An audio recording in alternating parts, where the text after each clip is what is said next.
Oh, at the spots. The cafe? The first time I see this. Are you in the main line, anybody's?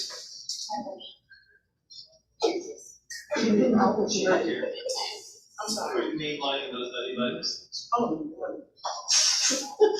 Somebody's kid. Okay, good afternoon, everyone. Welcome to tonight's policy work session. Today is Monday, December 20th, and the time is 6:37. And we'll go ahead and get started with tonight's session. We'll start off with roll call. That the records show that all are present and accounted for.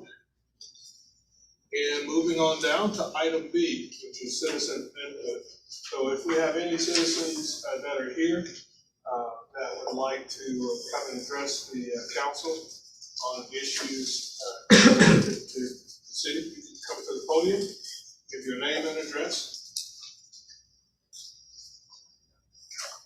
And begin.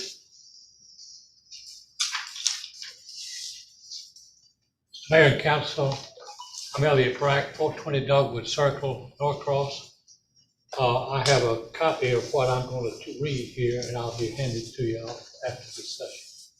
I come to you today not as a matter of freedom of the press or asking you to contribute to the Salvation Army or any of these things, but as a matter of public safety, something that I feel like that you have overlooked in your movement to govern the city.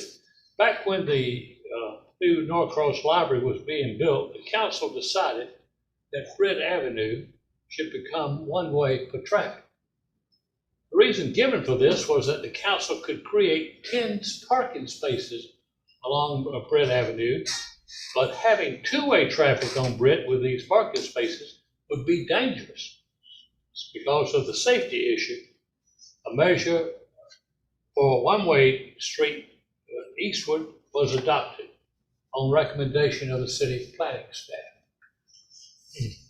Now let's move to the opening of the library. There's only one way to get out of the parking deck at the library. Patrons of the library, anyone parking in this deck, are forced to turn right out of the deck because Britt Avenue is one way to the right. Then they also must turn right onto medium divided Buford Highway.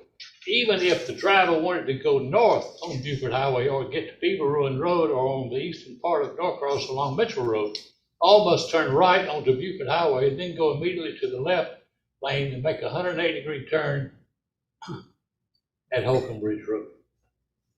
And library patrons, anybody at the library wanting to go west toward downtown or South Peachtree Street would also have to turn right out of the library and then onto Buford Highway and then go to Holcomb Bridge Road, turn right and go uptown.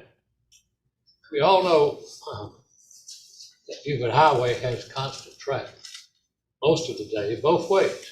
It is a most dangerous road and creates a constant safety hazard for drivers to be forced to get on the Buford Highway to get out of the library.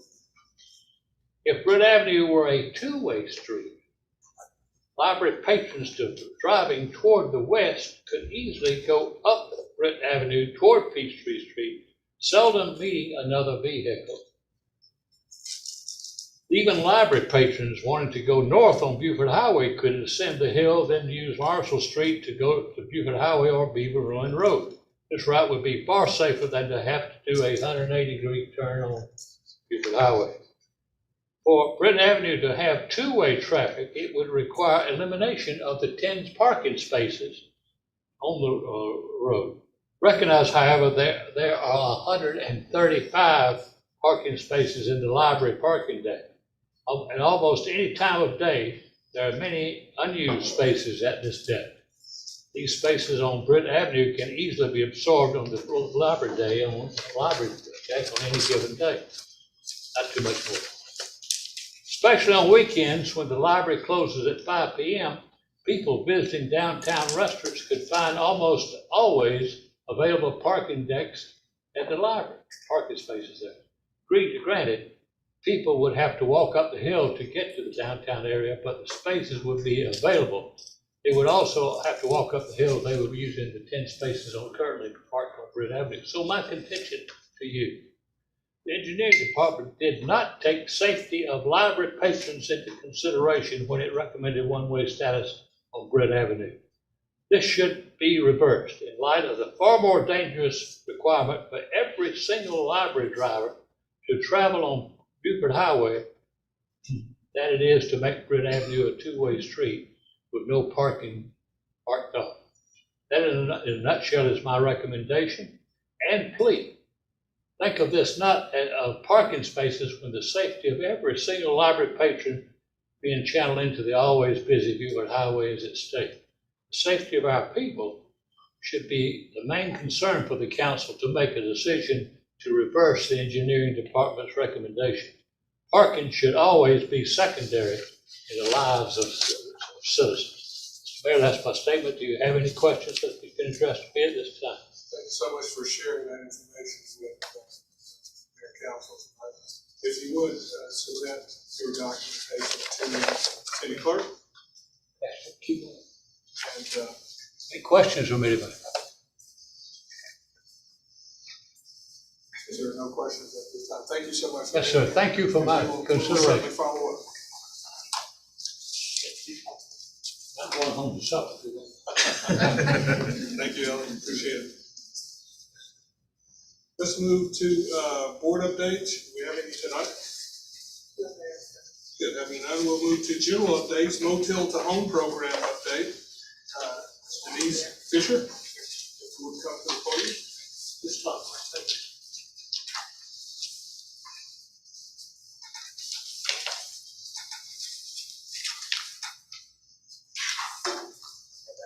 Do I advance it from here or do you load it?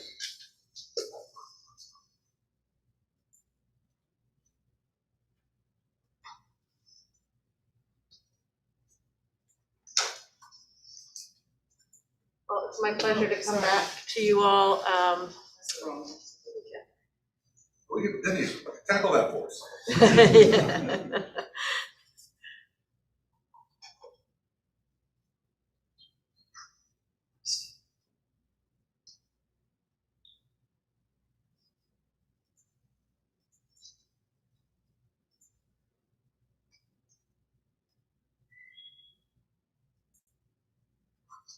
That's the Motel to Home program. There we go. Okay. So it's my pleasure to come back to you all and give you some follow-up information on the Motel to Home program that we launched in 2019. If you recall, the city put up $25,000. It was matched by $25,000 from the United Way of Metro Atlanta, Greater Atlanta. And St. Vincent de Paul, Georgia provided the program, case management, and the leadership of the program. Is it all right if I take my mask off? Yes, Yeah. so you can present I that. feel like I'm eating it while I'm talking. Okay. So there are 14 families that entered the program, or that completed the program. That is 50 individuals, including there were some spouses and lots of children. The average length of stay was 16.2 months, and it ranged from about 3 months to 6 years. People, how long they had been living in the motel. We'll get back to the express needs later. Do I advance from here? Okay.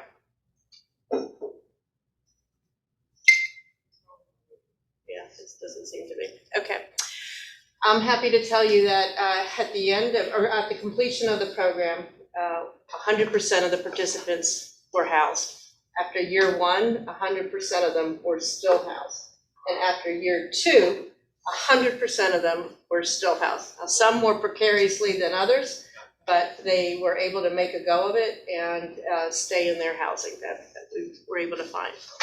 Thank you.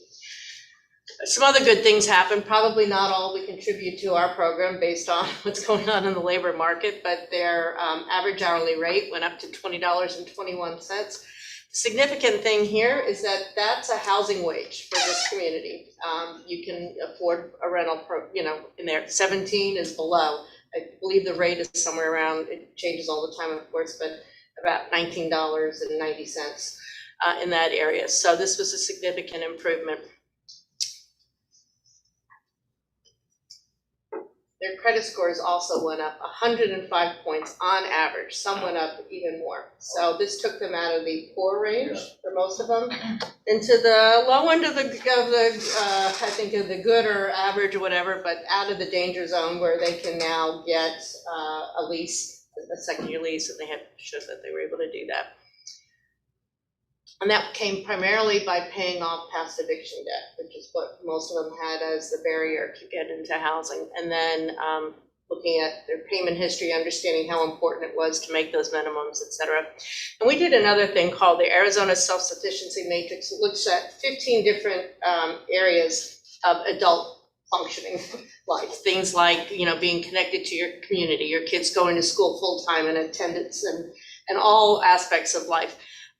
There's a composite score from a scale of 1 to 5. When they entered, most of them said that shouldn't be a percentage there, that their composite score was 3.5, and at the end of year 2, most of them graded themselves at 4.5. So significant progress.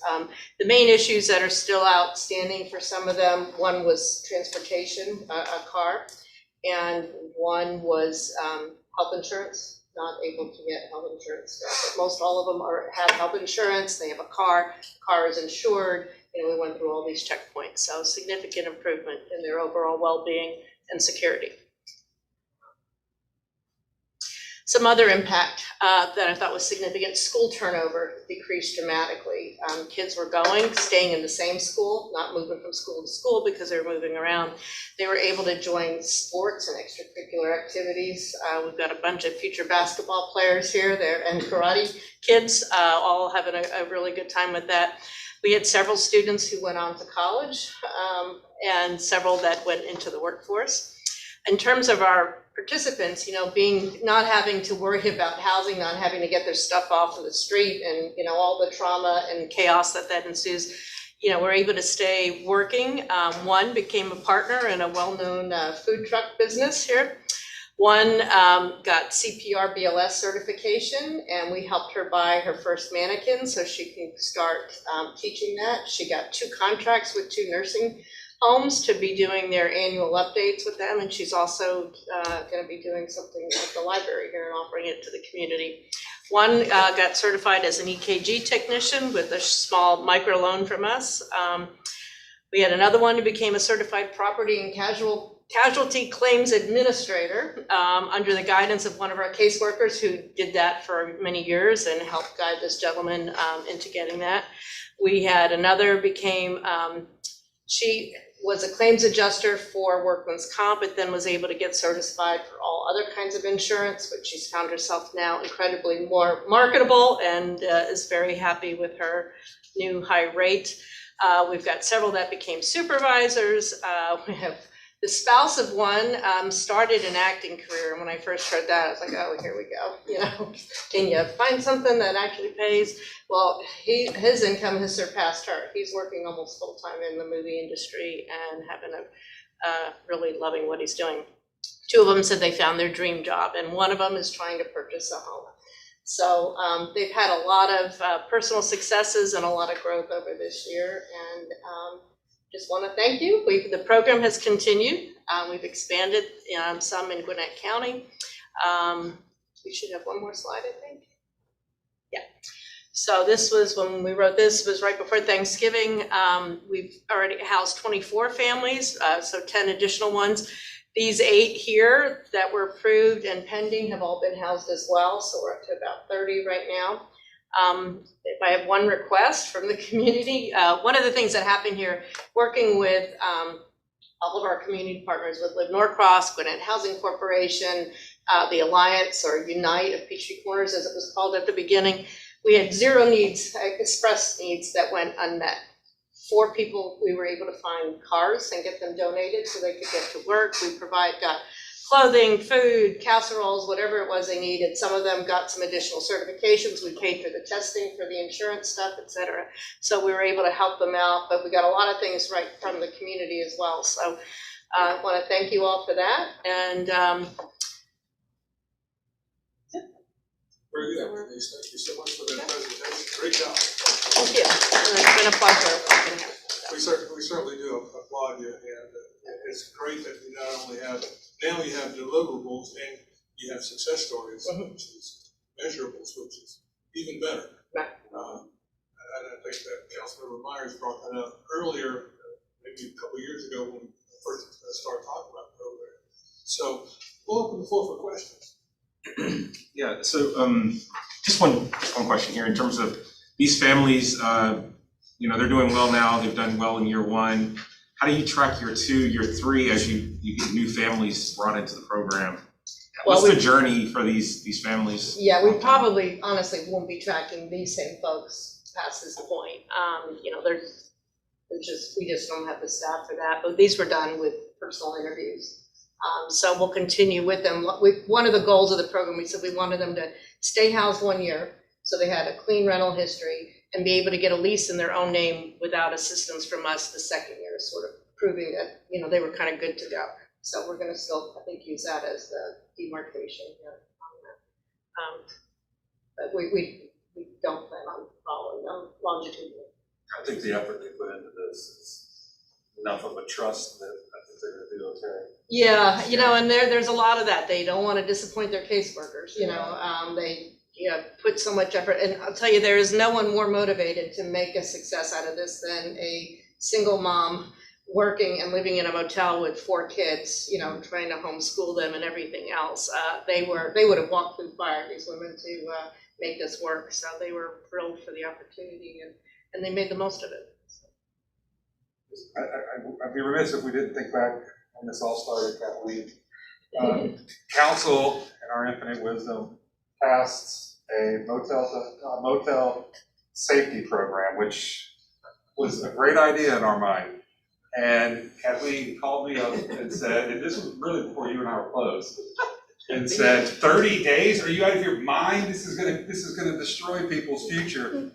And we did a mea culpa, and we rescinded it the next month. And that's kind of how all of this program, Live Norcross and the GIG program, this all started. So thank you for your help, and thanks Denise. It brings a tear to my eye to think that, man, we actually made a change in these ladies' lives. Yeah. And that's what, you know, we could build all the parks in the world, but this is pretty dang cool. Yeah, and I guess as an aside, I had was interviewed by Bill Torpy from the AJC, who is planning on running a story on this on the front page Christmas morning. So take a look out for that. It's their feel-good story for the day. I attended the graduation, the first graduation. I met a young lady. She was starting her first couple of months, and she sat at the table with me. And I asked her, I says, what is the one thing that you really need now that you don't have? She said, I got TVs, I got a bed, I don't have a cutlery set. I said, it's yours. And I got it for her. She was so appreciative of everything that she has gotten at this point. Yeah. So great job. Well, we've had just great partners. The Fully Furnished Ministry has been working with us. So when the women get their welcome letter, we schedule a move-in date, and they get a whole apartment full of furniture as well, including linens and, you know, dishes and all that kind of stuff. So, you know, they're not just, you know, in this room with nothing else. There's still quite a bit of support, but they've gotten quite a bit of things. So. How are we doing on private fundraising? Is that it? I think there's a little bit of Live Norcross that we come into a corporation that can accept funds. But, Yeah, I mean, I know we passed it in our Kathleen would budget. probably be the best one to speak to this. So at the moment, the Live Norcross name is a program under the Gwinnett Housing Corporation, which is a nonprofit. Yeah. And it's gonna run that way for a couple of years to show some funding, because if it stood on its own as a nonprofit, no one would give it any money. Yeah. And then what people think of as Live Norcross, our gig community, as an alum, is just the city, and many of those volunteers who participated in the gig program, the Live Norcross program for those 3 years, are continuing to do volunteer things so that the city maintains its status as a gig alum. So we can use that point for the DCA letter. For whoever needs it, you know, when there's an affordable housing development that comes forward. So that part of Live Norcross is moving forward in a different way than the Live Norcross nonprofit. So what's next? Well, How does 2022 look? for St. Vincent de Paul and this program, we're expanding. We have already expanded into Cobb County in a small way. Greater Gwinnett area, and we'll be working in DeKalb as well. We just received some funding from them. I think there was a connection with a staff member that used to work here in Norcross that contacted us and wanted us to do that. So I would say if there's one thing, you know, the world has changed so much since we started this program. The past rent, you know, eviction debt is larger than it was when we started. But still, on average, I believe what I read across the country, people are getting evicted for less than $3,000 that are owed. And if you really dig into that number, probably 600 of that is fees and fines, you know, late fees and other things. So we're really talking about a small amount of money that is just able to derail lives for a generation. And it would be great if we could get a donor or something that would help pay down some of this eviction debt so they can get into housing faster. We also have a really hard time getting people into housing now because the occupancy rates are so high. It's almost impossible. We haven't gotten anyone into like a mainstream apartment in a very long time. We have to work with individual property owners and townhomes and things like that, or property managers that manage Class C properties that have some availability. But you know, most of the big apartments around here, there's a waiting list for apartments, and people with higher scores than this get them. Well, Denise, thank you so much for that presentation. Okay, thank you. Great job. I'm gonna go eat my dinner. Thank you. Okay, 2022 retreat update. Sir, it's yours. Good evening. So one thing that I think as we approach the new year that I need some feedback from you on is how to approach having a retreat or retreats this year. Last year we had two. We had one in here, I think in April, and then we had the one at the, what was the Infinite Energy Center in May. My suggestion is that, again, you have two. I think historically you tended to have two. Looking over the last few days at past retreats. The one I think is most immediate in terms of trying to get together is, first of all, follow up on my objectives for the year. Something that we talked about doing before now, and so I think that before too much time passes, that would be important. And the other is, you talked about SPLOST, and we do have a meeting coming up between the cities and the county administrator, I think maybe the second week of January. So far, the county has kept their cards close in terms of what their plans are for the SPLOST. It'll take effect hopefully in less than a year and a half. But I think that's timely for you to start to talk about that. And staff are going to be getting together the first week of January to do an update on the current SPLOST, where we are, what projects are still to be completed, how much extra money we think will be coming in before this one expires in March of 2023.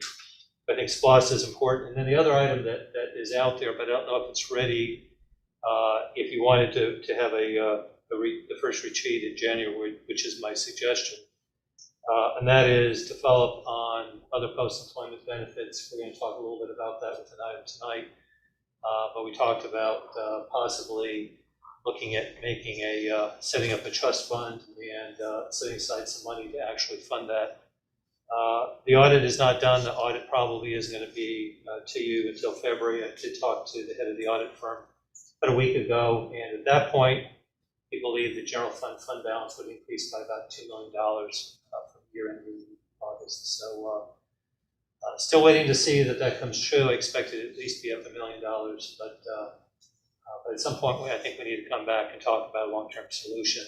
But again, we're going to talk a little bit about that tonight. But if you do a retreat in January, then I think May, from my perspective, worked well last year. It's your opportunity to hear from all of your departments just before they go into putting together their budget for submission, which we get heavily into by June. So just here to get a sense of your interest, and we can follow up after tonight, but I think it's important to start to lay out our timeline for when we'll come together with special call meetings for the purpose of having a retreat. So it looks like we'll need, let's say, start to do a Google poll for January, is that what? Yeah. January works good, good idea, but we should do it every 6 months, give some space between them. And the one just after the budget is very worthwhile. That's about 6 months later. Well, and I would suggest the one that you do in January might have been done earlier, so I would say next year and try to schedule it for November. Okay, looks like we have more discussion. Andrew, I was just thinking about, the mayor, sometimes you call a visioning session. Are we hoping that this will kind of become one and the same? I always found the visioning sessions were helpful, and then the retreat, we did a little bit more nuts and bolts. Is it the intention of this administration to kind of put those in the same, or how would you like to see that happen? And would it be a full day? Would it be half day? What are we kind of, what is your thought process? Sure. Well, I mean, looking back, you've had some that went long enough that you had dinner and then came back the next morning for breakfast. So, it's up to you what you'd like to do. I think that SPLOST, as I said, is a timely issue that we need to really start to think before too much time passes. I've looked at the visioning ones, and I don't know, I mean, we did a little bit of that with your first meeting last year, but we did the SWOT analysis and updated that. I think maybe more meaningful for us, not to discredit the strengths, weaknesses, opportunities, and threats, but one of the things that staff is going to be doing in January is going through the committee work program for the comp plan. We got 102, if I counted right, items. A lot of them haven't been done. A lot of them were, I don't know, ones that were well bought into, but we'd like to go through that, bring that back to you as a body, and have you look at which ones we're really going to do, because when you have 102 priorities, nothing's really a priority. But what we like to do is we're about halfway through looking to Tracy, the comp plan 5-year cycle. So I think at this point we can look at realistically what can be done, which items maybe push off to the next one, but which items just get taken off the list, get back to ARC, give them our update, have them adopt that. But we'll do the first round of coming up with some suggestions, but that's another item. And for me, a lot of that, if you look at the comp plan, really is the visioning that I think you see elsewhere. It's a little bit more concrete, it's more definitive in terms of specific goals and objectives. Councilmember Baird, yeah. I was just gonna say, we're gonna do 2 days. It'd be nice if I just had to take a vacation day for one of those. The other one was like an afternoon or something like that. That's a selfish request. Yeah. Oh, I'm sorry. I think you were next. I guess I'm gonna go a little opposite of Josh, because I'm thinking about adding stuff, which is probably not where we need to get there. But in terms of going through that visioning session, we're I guess our community work plan in that visioning session, where do we have an opportunity to bring in maybe some of our critical boards that are part of the visioning of the city, like the Norcross Development Authority, Downtown Development Authority, maybe Parks, Green Space, as we talk about the Greenway Trail tonight. How do we bring those into that meeting for maybe 30 minutes or an hour portion?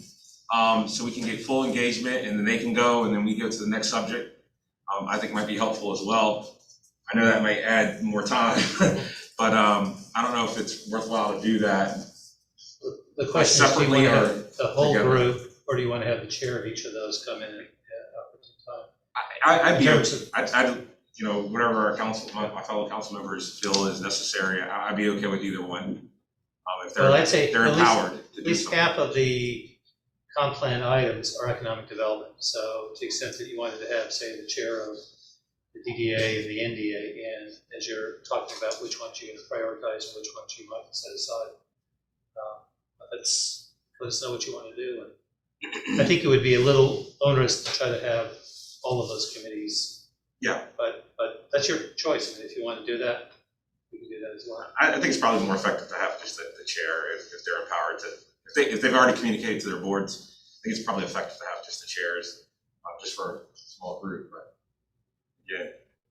I would just say, you know, we had that meeting with the NDA and the DDA, and it was great to all get together and get to know each other. As far as actually the deliverables that came out of that, maybe getting to know each other was a deliverable, but, you know, if we do bring in those folks, I'd like there to be really clear objectives for the time spent together, and then we accomplish them, because 30 minutes is not that long. No. Yeah, I mean, the time, you know, if it's just 2 boards, maybe it's an hour, hour and a half. If it's more 3 or 4 or 5 boards, I mean, we've got to be cognizant of the amount of windows we have to do that. I don't think the whole meeting would want to be around just the boards. So it just depends on which ones we decide as a council are the best. But I think to your point, we need to have concise, like straight agenda of outcomes. What inputs do we need to have to get the outputs we need out of that meeting? So we need to be prepared before we go into that meeting with the inputs. But because I think that's a great point. We've got a lot of strong leadership, and we can go this way if we're not narrow focused. Thank you. Well, in addition to that discussion, it's phase 2 of the Beacon Highway corridor project that we have to work on. That's something that we need to get back and try to finish up, because it has phase 1, phase 2, and phase 3. We'll start with the doodle poll, and then have maybe staff send us a list of things we want to address, and then we could prioritize that, and then maybe see if we can get it into one day, and then have a follow-up evening meeting or something. We do have, I mean, I agree with having the boards there, and I remember when we had boards, the previous ones, especially we went down to Georgia Tech one time and had previous boards there. We do have monthly board updates. They have the opportunity to come. So most of them don't come, which means the important ones, I don't mean important, but the ones that are a little bit more active would come, and we could spend a little more time on some of our other partners. So I think that might be the best way to do it. The NDA, DDA should be a separate meeting though, because we've got so much to deal with those guys. That can't be done in half an hour. That's part of the phase 2. Yeah. Because that's a big project that includes both boards. Right. And that's what I understand. That'll be a roughly 3-4 hour. Right, but we got to go to our community work plan. The majority of that community work plan involves those 2 boards. So I would think we just maybe there's not a directive to them, but just somebody there to listen on their behalf and kind of think about it. You know, obviously there's Josh and myself, but I would think in general, if we were even to invite them and says, okay, we've decided to prioritize this as a community work plan, they're aware of what our priorities are. So because that's part of our execution body of those strategies. So I'd like them to know what we're trying to get them to execute before it's like here, you know? So even if they're just listening, right? I mean, maybe they don't have a whole lot of input because it's our decision, but at the very least, I think they should have some engagement in terms of being a part of the decision making. Not a separate, I think Councilmember Gaynor is correct. We've got a separate level of engagement specific to the Beaufort Highway Master Plan that's not going to accomplish in an hour and a half, for sure. It's another doable. So we're not talking 3 meetings? Sounds like, I agree with both of them that the Beaufort Highway, anything Beaufort Highway. Break that out as a separate one. Yeah, it needs to be separate. And I think there's a little bit, if we can maybe push that a little bit further out. Yeah. Since phase 1 is done, maybe a meeting about implementation of phase 1 and then blueprint for phase 2 might be, but we could probably push that out to maybe March or something.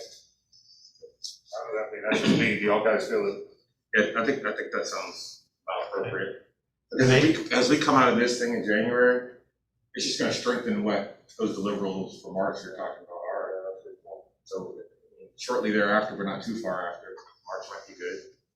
This may sound good for talking to departments and prep for the budget process. We're talking doing that in February. The budget? Well, January would be this, I would say the SPLOST and my objectives. By March, we'd have the DDA, NDA discussion of Beaufort Highway, and then in May, we would do the department budget discussion. If you you want us to try to cut the department budget discussion in half a day, we can. Should I get real efficient at that time?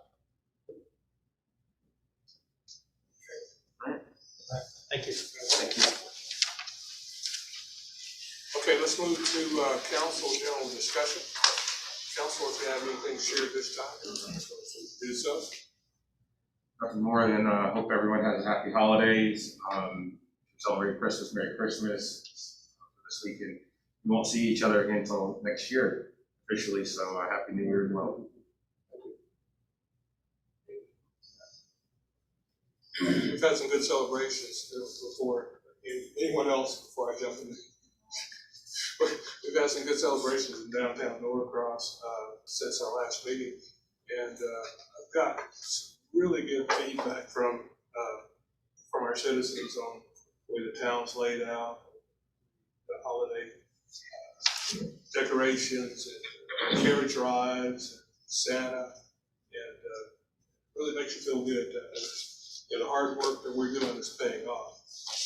So a lot of people are, not even just from Norcross, but other cities are coming to Norcross, participate in our holiday celebrations. Amazing, it all happened overnight. Kudos, yes. It took a long time to get here. We're here now. We're good. And again, as council reminds, have a happy holiday season. Those that know Hanukkah is November 29th through the 6th. So happy holidays. New Year's coming up. Let's continue to look forward. Okay, anything else? We'll move to city manager's report. I'm sorry, board appointments. Barely see it. Okay.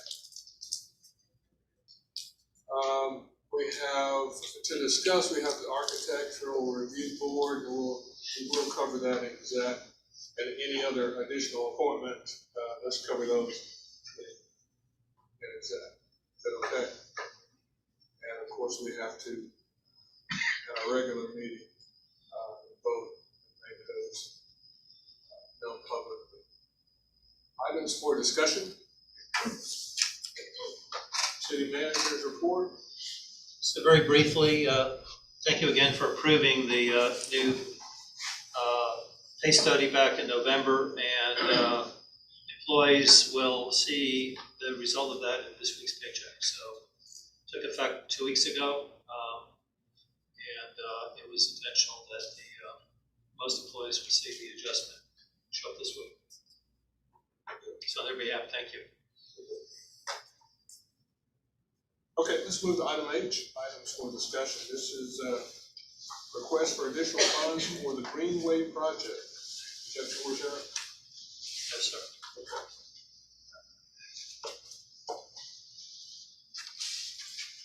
Good evening, Mayor and Council. I'm here to present this item to pass a resolution for an additional $4.4 million in supplemental funding from the ARC with an 80-20% local match understanding. This resolution, we actually completed an application. We're just waiting on this the passage of this resolution, which is part of the 2022 solicitation for the TIP program. Just to go back a little bit, in 2017, the city passed a resolution to support the Greenway project, which was an amount of $5.4 million. Also with the understanding of 80-20%. During that time, between that time and now, there has been some administrative TIF modifications that were completed through the ARC, and the total amount available funds at this time is $6.9 million. We got Jeff and Mr. Mueller with the CPL. He's going to go through the breakdown of the different costs throughout the years. The cost estimates throughout the years, whether it's construction, utilities, right-of-way, and PE. But with the advance of the detailed design and considering all the environmental concerns, the cost estimates have escalated to about $11.5 million. And Mr. Mueller here is to present that breakdown. The 20% local match will be funded, financed by the 2017, as Mr. Johnson has said, that we're going to meet in the beginning of January to discuss the overall program and what projects we have and the funds that we have available. After passage and submittal to the ARC, the final recommendation by ARC is scheduled in summer of the 2022. Mr. Mueller is here to discuss the breakdown of the cost. Thank you, Matt. I have a question. Can you just give us, before we go into the cost estimate, we haven't dealt with this in quite a while. Can you just give us a global, we've had a total turnover on council since past this, so. Okay, if I could, I think the first, I'll go. Slides like that, okay. I think I might, yeah, I'd like to do an overview. I think that will, glad to do that. Do I have a pointer on here?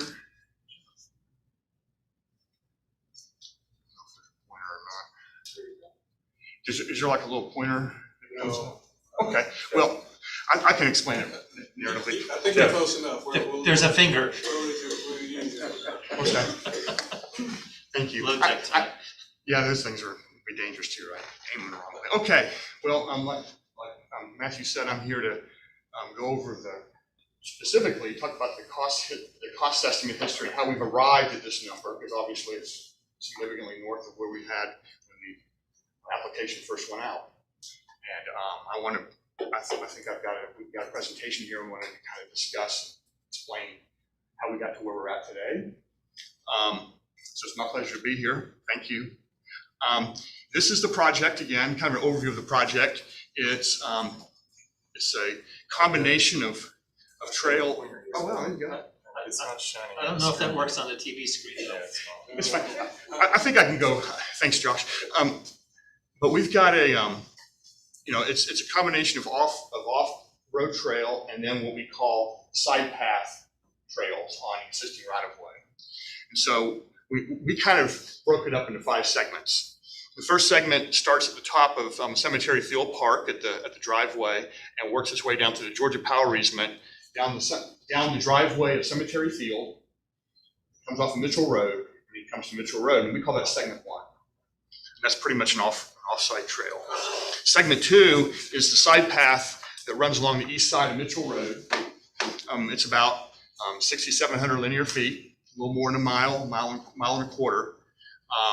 And then it leaves, that's segment 2, it leaves the right-of-way Mitchell Road and goes through primarily the Gwinnett County sewer easement that's through there. There's a little bit of property that's been, that we're going to end up going through the Georgia Transmission and a few other places. And that we call that segment 3. It's about 2,800 linear feet. It connects up at Pinnacle Park and the existing trail there at Pinnacle Park. So it'll be a nice connection with the trail. And then you have recently, I think in 18 or 19, they built the trail that went over to Brook Hollow Parkway connection there. And so you'll have this nice multi-use 10-foot wide system that gets you all the way to Brook Hollow Parkway. And then you'll get up to Pinnacle Way, and we build a side path trail along the west and would be the west side of Pinnacle Way, up to Beaver Run Road, which will connect to the trail that just got built on Beaver Run Road, the side path multi-use trail along the south side of Beaver Run Road. And then we call that segment 4. And then segment 5 is a proposed increase in the existing sidewalk system to a 10-foot side path trail along Price Place that will also connect basically the terminus of the Beaver Run multi-use trail project. And you have a nice loop, the future trail system maybe that connects with Wilburn, some real opportunities here. So that's the project, and that's what was applied for back in. Thank you. I'll let whoever's navigating, I'll just say public. So what I want to go through here is sort of the history. It started with, in 2017, a scoping study that was done that was commissioned by the city with some LCI funds, and HDR did the scoping study. And at that time, we came up with what we call the priority 1 segments. And they identified that in the study. There's priority 1, priority 2, priority 3. So the priority 1 segments are the first 4 segments. If you saw on that first slide, I had them all, priority 1, and then Price Place was a priority 2 segment. So the initial scoping study comes out, and we applied, the city applied for the, for the grant, 5.4 million was, and it comes off of an amount identified in the scoping study of about $1.8 million per mile. That was sort of the going rate for these kind of side path and greenway, side path trail type projects, about $1.8 million per linear mile. And so that was where the number came up from. That was the kind of the number that was used to make the application. The application was granted. And then in 2018, which is when the advertisement came out to have the project designed, and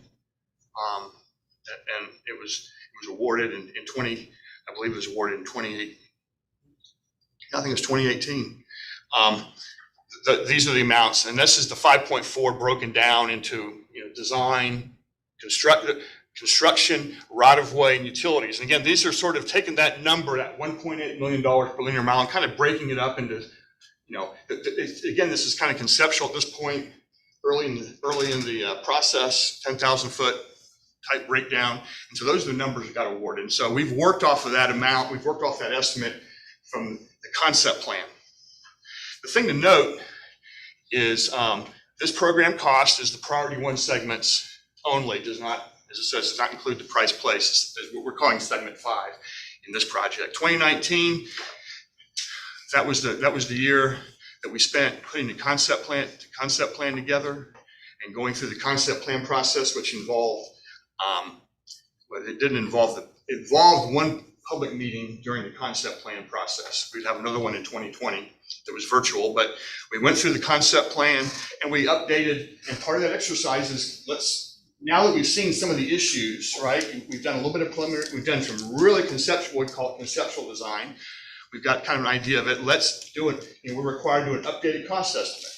And we actually, start breaking it down more into precise. Okay, we got public roads, we got boardwalk trail, we've got bridges, we've got, we start really identifying it. And this is really where, we've got to jump. We've got to jump in right of way. And we'll get to that in a second. But you go up, we really go up to about 8.5 million is what we've published in the concept plan as a cost estimate. If you consider that kind of summarizes how things kind of went up. In 2020, which was about, every March of each year, the Georgia DOT, which oversees these projects on behalf of the Federal Highway Administration, they require an updated cost estimate every year. It's like an exercise where, based on how you advance the project so far this year, what you see now is the updated cost estimate. And so, as you'll notice, 2020 and 2019 are almost identical. We basically, because this was approved in December of 19, and now we're at March of 2020, we just basically used the exact same estimate we used in the concept plan. So that's why I just wanted to illustrate that, because there's a process going on here with the design development. And so 2020 was the big design development year on the project. We went through design, we've been through going through design development. That all happened, during the lockdown and, some of the we had some of the challenges we did the virtual public information open house virtually, which was, the DOT put something together pretty quickly for them. I have to, they put something together and we made it happen that year. And then we've come into 2020, by the end of 2020, we were pretty much had encountered some of our environmental and some other design challenges that we encountered during the design process, which we'll go over when we talk about factors. But the point is, we pretty much kept the same in 2020. We pretty much kept the same cost estimate, which is the 8.5. We're kind of at the 8.5 million. 2021, this is where we're at today with the design as we have it currently, and we're at again another number. We went up from 5.8 to 7.9 in the construction. We went up about $700,000 in the right of way. We went up about $300,000.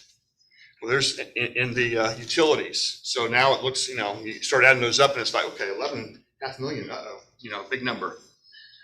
The difference from 20 to 21, when we had a concept plan and now we have something that we are, we're working through the final elements of what we call the preliminary field plan review, which is 90% drawings. The drawings are 90%, and GDOT's gonna look at them, and we're gonna have, we're gonna scrutinize some issues and work those issues out through about a 2 or 3 month process, and then it'll be rated by right-of-way. And while the right-of-way is being purchased, that's when further adjustments will occur. That's when what we call second submission utilities will occur, where you go back to utility companies and you kind of keep finding that number, how much your utility is going to cost. You get them to commit to the schedule of when we're going to need them to come out and move the water meters, move the poles, that kind of stuff will be ground out while the right-of-way is also being purchased by the city. And so this kind of summarizes the difference between the 20 cost estimate and the 2021 cost estimate. Okay, and then hit the next slide. So this one, thank you. This one I entitled it factors. So now what I've done is I took my timeline, I've turned it into columns, and the factors the elements I want to talk about are in the rows. So now we're going cross in time. Okay, November of 2019, the concept plan. March of 2018, the program cost. From what I could recollect, we estimated about 5 parcels would be affected. I think in the scoping study, the idea was that we wouldn't have to go outside the rights of way of Mitchell Road, Pinnacle Way. Of course, Price Place was not in there as well. And, so we had a very small number of parcels. The concept plan, and you can see now how that breaks down. And I'll go through these point by point. I'm sorry. The first element is the boardwalk. The boardwalk in the concept plan, we estimated based on wetlands information that we hadn't done the wetland survey that was started in 20, was about 525. We estimated about 525 feet of boardwalk on the whole project that would span wetlands. And the idea is that you build a boardwalk over wetlands because you don't have a wetlands impact. Boardwalks are also in the floodplain a very nice feature because the water's not coming up every storm event, dropping mud on the trail. That sort of becomes a maintenance factor. What we priced is about you look at it, it's north of $1,000 a linear foot for a 10-foot wide. Usually they price these things in square foot, so the number doesn't look so high, but you look at it in a linear foot, 10-foot wide trail, $1,000 a foot. That's pretty high end. That's permatrack. We got an estimate from a product called permatrack. It's not pressure treated wood with nails like they will curl up after about 3 years. This is high end stuff, and that's what we priced on it. What we came back, I think one of the major impacts on this was we ended up, after this wetland survey, looking at the project, and it's really, we're looking at, we really need to put a boardwalk on the entire run of segment 3, about 2,500 linear feet.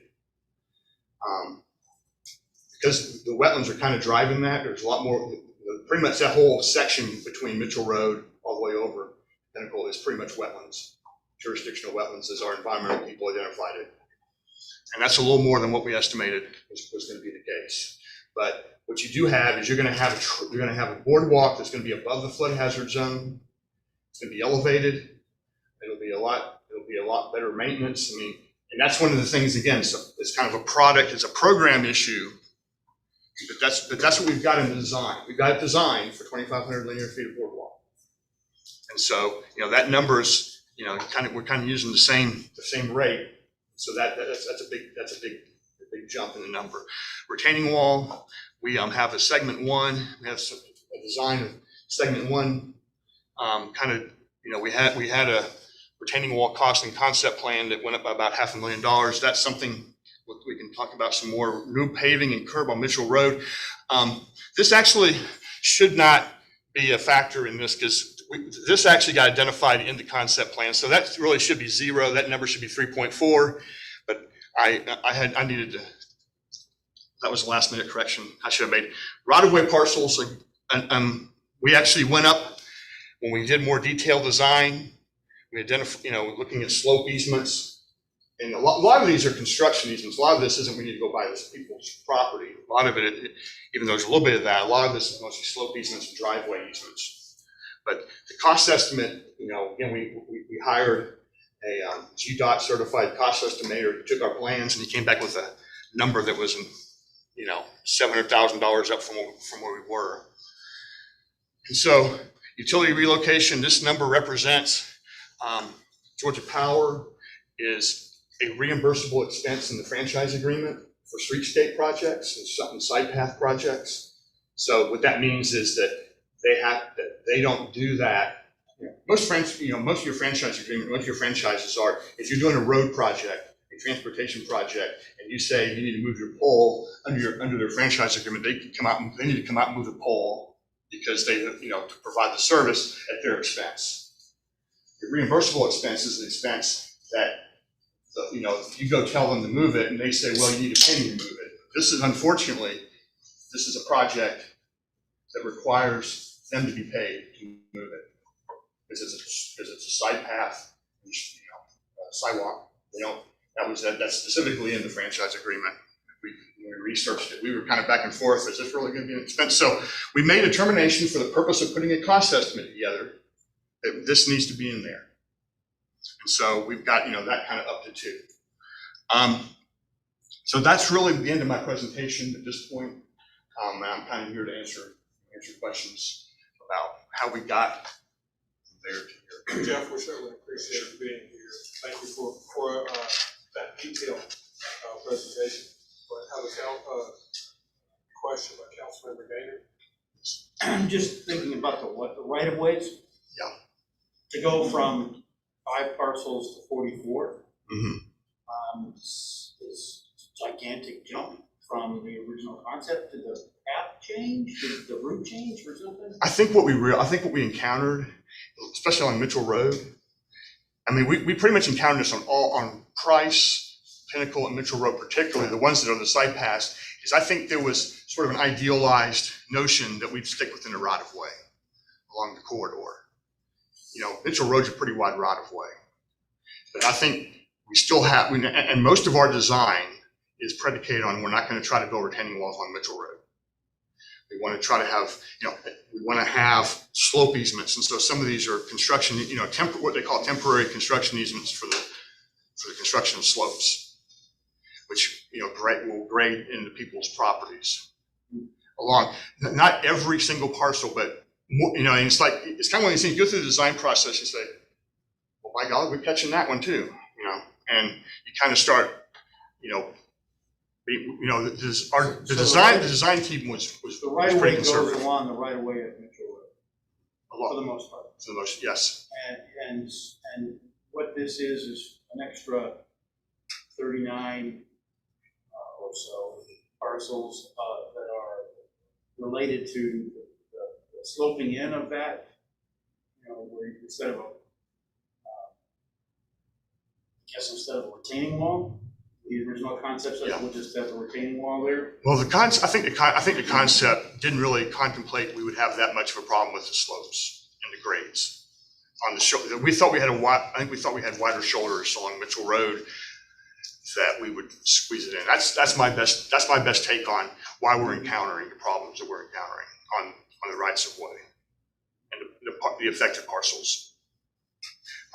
This number went up when we kind of, the mural wall was sort of an issue. We were hoping, Gwinnett County, we approached them early on in 19 about Goodwick Way, where they have the left turn lane and the decel lane, and then the mural wall is off that decel lane at Goodwick Way. And we talked to them about, hey, do we still need this deceleration lane? And they were pretty adamant about, we got to have that deceleration lane. So we ended up with a little bit of a adjustment in our design where we're actually doing some work on the west side of Mitchell Road, which again gets us into some slope easements that we didn't really anticipate, or that weren't really anticipated in the initial concept. Any other questions? Councilmember Baer? Given that this updated price is from 9 months ago, and we've seen some pretty crazy things happen this year cost-wise, I guess I have two questions. Number one, are we confident that this number is a good number? And number two, at what point is this investment not worth it anymore? I mean, at what point do you start to look at it and say, money could be spent better in another place? What's the return? I could probably answer the first question. Second question is probably for y'all. I don't know that I could offer. He's a good engineer. I think the first question, which is, how confident are you of it? I think at this point, the way I look at the ARC process and the PDP process is they want, GDOT oversees these things and they seem to take in stride pretty I don't know, not rigorous, but with some degree of mild mellowness that there's going to be this process goes on. I mean, they make a big deal out of cost estimate. And where we are in the process is we're at a point where we need to go through a process of evaluating elements of the project through their design team, which might mean we need to drop this number, the retaining wall number. And there's a path forward. I already have in my mind, there's a path forward when I get with the GDOT overseers of because they scrutinize every aspect of it. I mean, we're meeting, this design came up with meeting the horizontal curve radius that you have for a bicycle, and so we came up with some designs, but it's like when you look at a number like that, you say, well, we need to get a waiver on at least one. If we get one radius here horizontally that you can work with us on, it will allow us to follow the grade of the topography a lot better, and we can get rid of $500,000. That exercise has not really commenced yet in the process. So my statement in this is, I give you this number, I'm pretty confident that we've been very conservative in cost estimates. I think that boardwalk number is, reflects entire stance of boardwalk. Now, I think my recommendation or my outlook would be, I think you need to boardwalk the entire length of it. I don't think you want to get down in the floodplain because there's we can't because there's wetland impacts. I think we're kind of bound to that. But there's utility relocation, you want to take the 6-foot wide sidewalk on Price Place and go to 10 feet. Maybe you say, well, that would save maybe some impact on the utility relocation because you're not having, those poles on Price Place are monstrous. And we're going to spend $800,000 to, get an extra 4 feet. That's something to think about. That's kind of the discussion that we, still has to unfold. But I do think, ARC wants, it's an opportunity for local governments to come and, they're looking to allocate this money, to keep the projects going. I mean, they believe in this project. I mean, I may be speaking for them, but, this is the kind of projects they want to do. And, part of this process is, when you discover unexpected encounters, unexpected events that make the price change, that's part of why the supplemental process is in place. The big impact for you guys is the local matters and how it affects you. Councilmember Hicks. When we originally started talking about this, the greenway and the accessibility to be able to walk was the primary objective, but there was also a water retention area. There was going to be a stormwater detention, retention, and we were going to create a regional in this process. In my understanding, one of the reasons the ARC approved this was because of that aspect. One, and I take it back for just 1 second. This is the most technical, first to answer your question, this is the most technical stuff we've ever seen. So asking how we got so many parcels up, this is the most technical we've ever seen. I just verified that with Josh. So it seems like we're moving forward, but it also seems like this is kind of it is what it is moment. Yeah. Yeah. I mean, so then back to my first question. Will this be phase one of, and I won't use your phases in this aspect, but phase one in the secondary economic development tool that we can use for regional detention? I think that was always how, when the scoping study came out, the 2018 HDR study, that was, it gave you it gave almost like, I think, 3 tiers of priorities. And this is obviously step one, which was the priority. This is one our citizens will love the most. Yeah, it'll have the biggest, bang. I think that, and kind of HDR did that good analysis and kind of came up with, hey, we think this is your priority one. And it didn't, at this point, it doesn't really include the stormwater yet, but that would be something that would come in, maybe, maybe your funding source is a little different. Maybe the funding source is stormwater utility, or maybe there's a 319, or there's other elements that fund that aspect of it. I don't know that, the LCIs have pretty much been, the ARC and GDOTs have pretty much been transportation projects. And so a vehicle to get that priority one done this is the best vehicle to get that done. We get the 80/20 federal. Yeah, I agree with that. I just don't want this opportunity, because we've talked about regional detention through the Beaver Highway Master Plan as well. I don't want us to just sweep it under the rug. I like to make sure that that's something that anytime we can parallel plan it, or opportunities for us to see some overlap and not have to redo things, that's kind of what, I would hate to redo stuff, especially with the prices we're costing here. If there's going to be, of course, Mitchell Road the wetlands and Mitchell Road probably aren't going to be impacted. But is that something that your team is looking at, or? As far as this specific project, we are not looking at that. Okay. The only elements of stormwater we're looking at are the specific stormwater requirements that we have to have as part of the report we turn in. Okay, with regards to this specific project. Okay. So we've analyzed. That's always about Well, so on that, I think the end of the first segment that Jeff described is just past where that retention area would be at the intersection of Cemetery and Beaver Highway. So yeah, I don't know about that. So it's really, this is outside the limit of where that project would be, but that's potentially something you're going to want to talk about when we talk about when you get over to implementation. This goes over to Brook Hollow too, and there's regional detention for economic development opportunity over there, and anywhere we can get that parallels Beaver Ruin Road to help with some of that, especially when you get down to where some of the old Viola used to be, Taylor's used to be. That area needs a complete, and that stormwater goes into a stormwater detention pond from Pinnacle Point, which goes ultimately into Pinnacle Lake. So the idea that it's just that parcel there is going to serve as retention for the entirety of this opportunity for redevelopment. I just want to make sure that we're not sweeping it under the rug. To follow up on your point, one of the issues we have with Pinnacle Pond is it silts up every, 3 years or something? Some months. Less than 3 years. So anyway, it's silting up at an alarming rate. It's silting up via Beaver Ruin Creek. Is there anything in this that goes to that as a problem, is trying to mitigate the silting of the pond? Well, mitigating the silting of the pond is a great question. I'm kind of recollecting from my own, the way that when the pond was built in '83, I think it was built, as part of that development.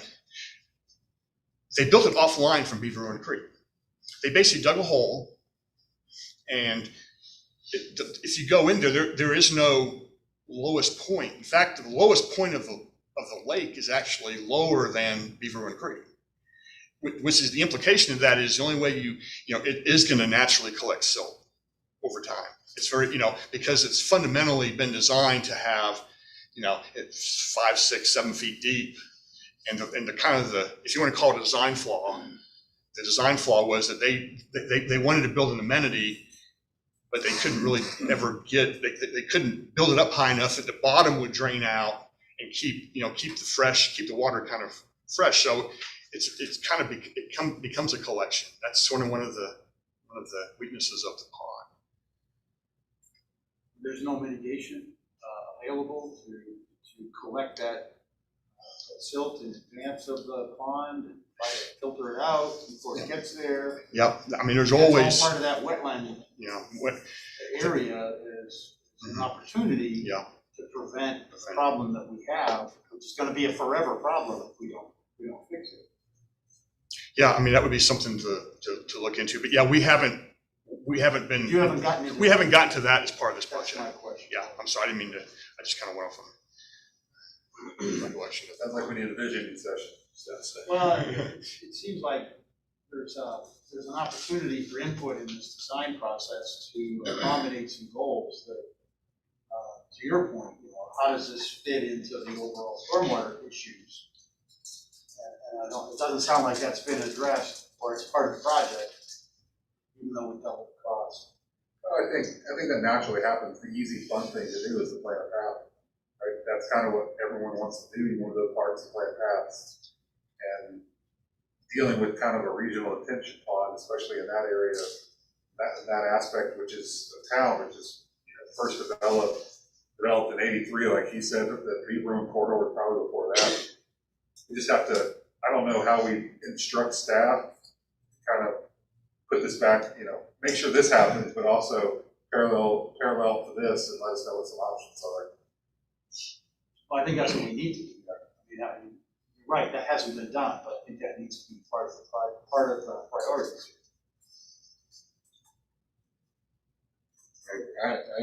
I would agree that a parallel path there, as we do this, which seems like an option, we're gonna do this.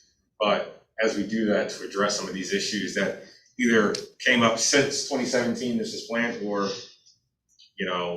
we just didn't address at all because we didn't think about them at that time. So I think we could take parallel paths and probably give that direction if Eric sees that's something that staff can do. I think this could be part of your SPOS discussion, we need a funding source.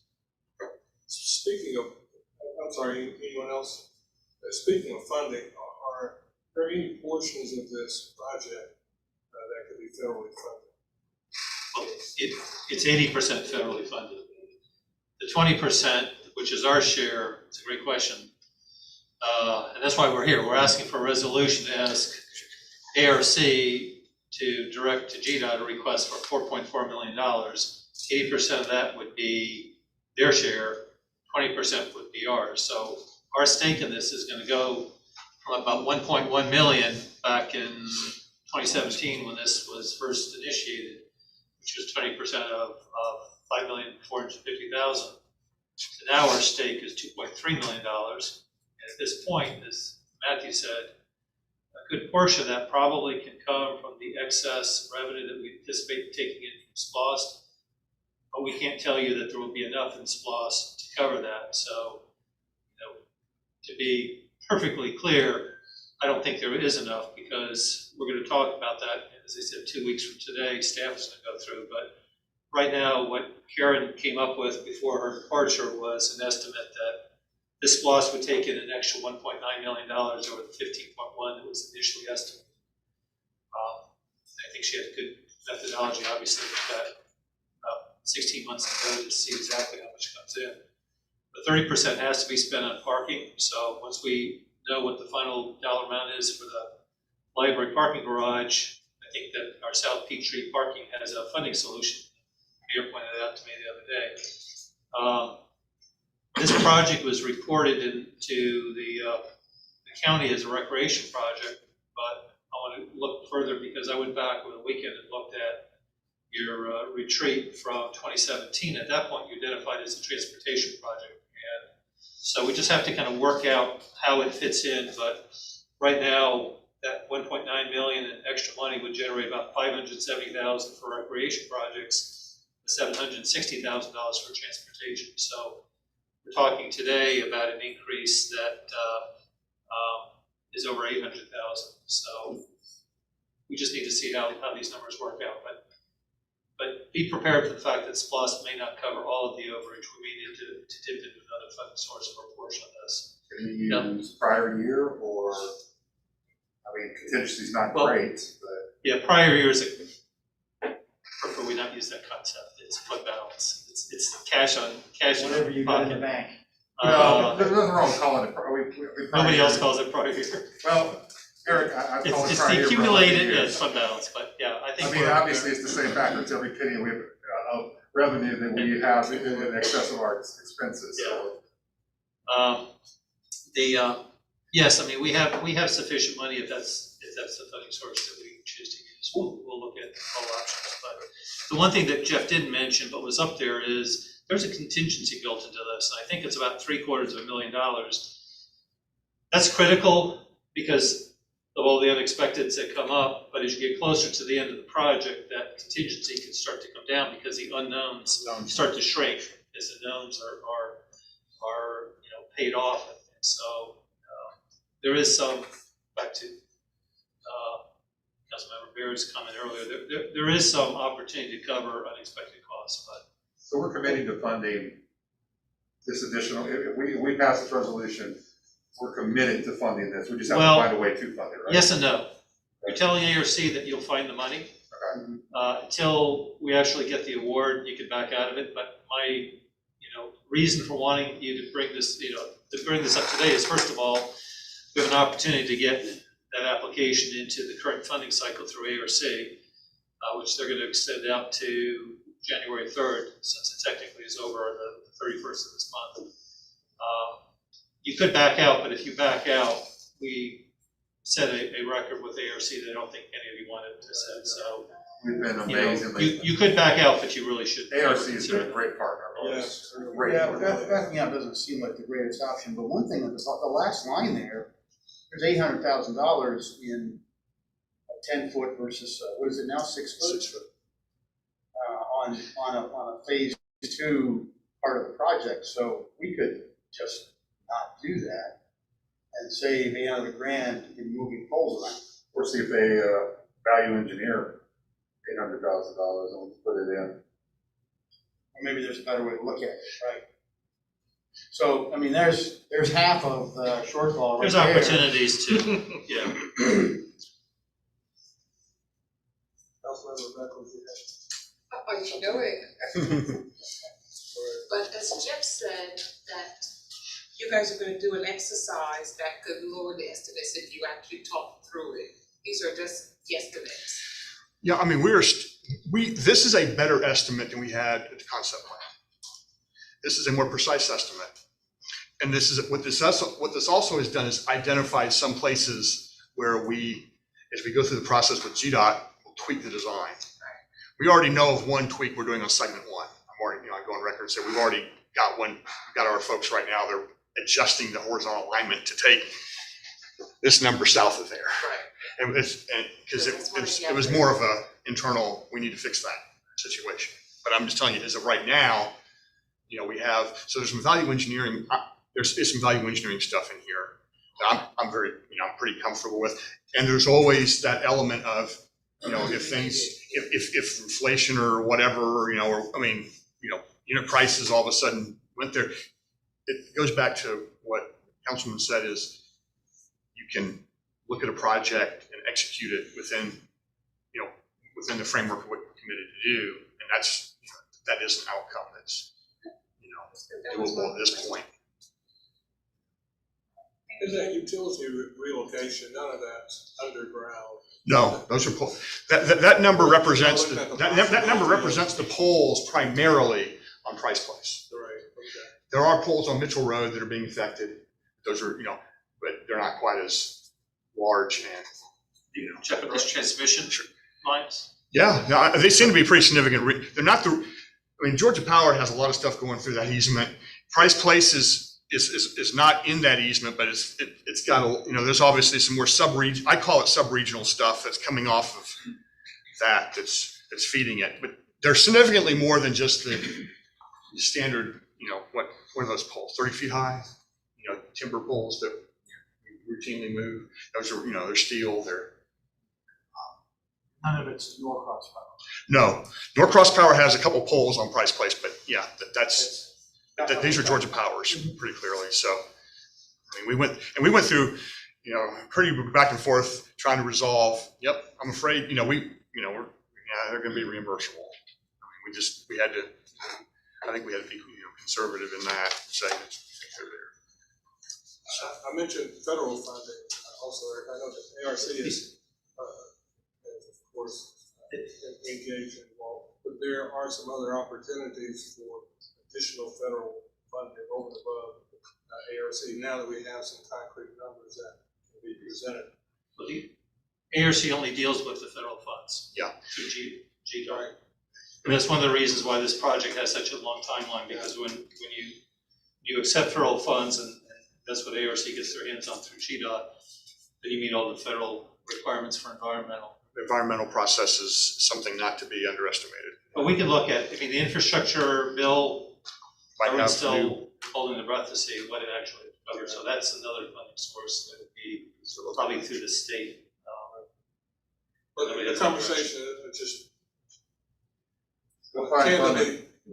candidly, the conversations that I've had are some congressional representatives looking for some federal projects to invest, which is why I'm asking that question. And as soon as we have that information, I can pass that along to possibly begin some more discussions. But again, it's good to have some concrete numbers that we can talk about. And I think this project, the National Association of Realtors said, whenever you bring in this type of project, trails and greenways, it increases property values 3 to 5%. This is consistently throughout the United States. So you're talking increasing property values, increasing our tax digest. We have to look at, I guess, the long-term benefits of this project, not just the short-term returns. So I think it has some really good benefits that we need to focus on. Okay, that's all I have. I agree. It would seem that either through the EPA or something, there would be some federal funds available to us. There are. It's good that we have some concrete things that we can pass along. Any other questions? Jeff, thank you so much for that presentation. Pleasure to be here, thank you. Good to see you again, Jeff. It's good to have that institutional knowledge, I tell you. That's a value that you can't put into dollars. Okay, execution of 2017 SPLOST IGA change orders for Medlock Bridge at Fort Peachtree and Langford. Who has that?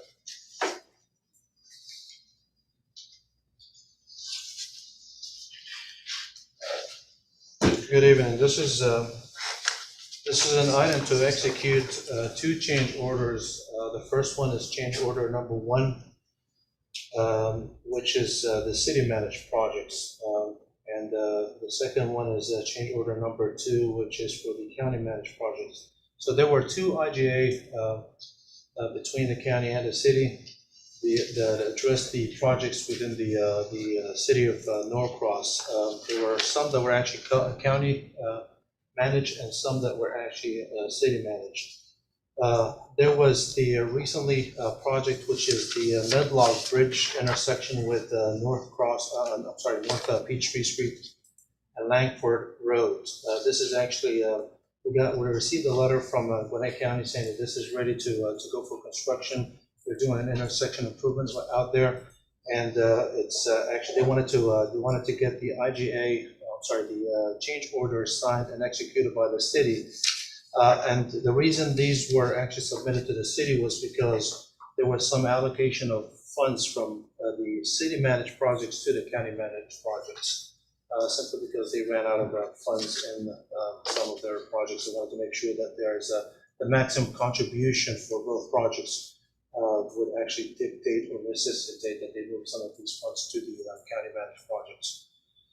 The amount of $121,500 is the amount that's going to be allocated from the city managed projects to the county managed projects, and there's an additional $28,500 in the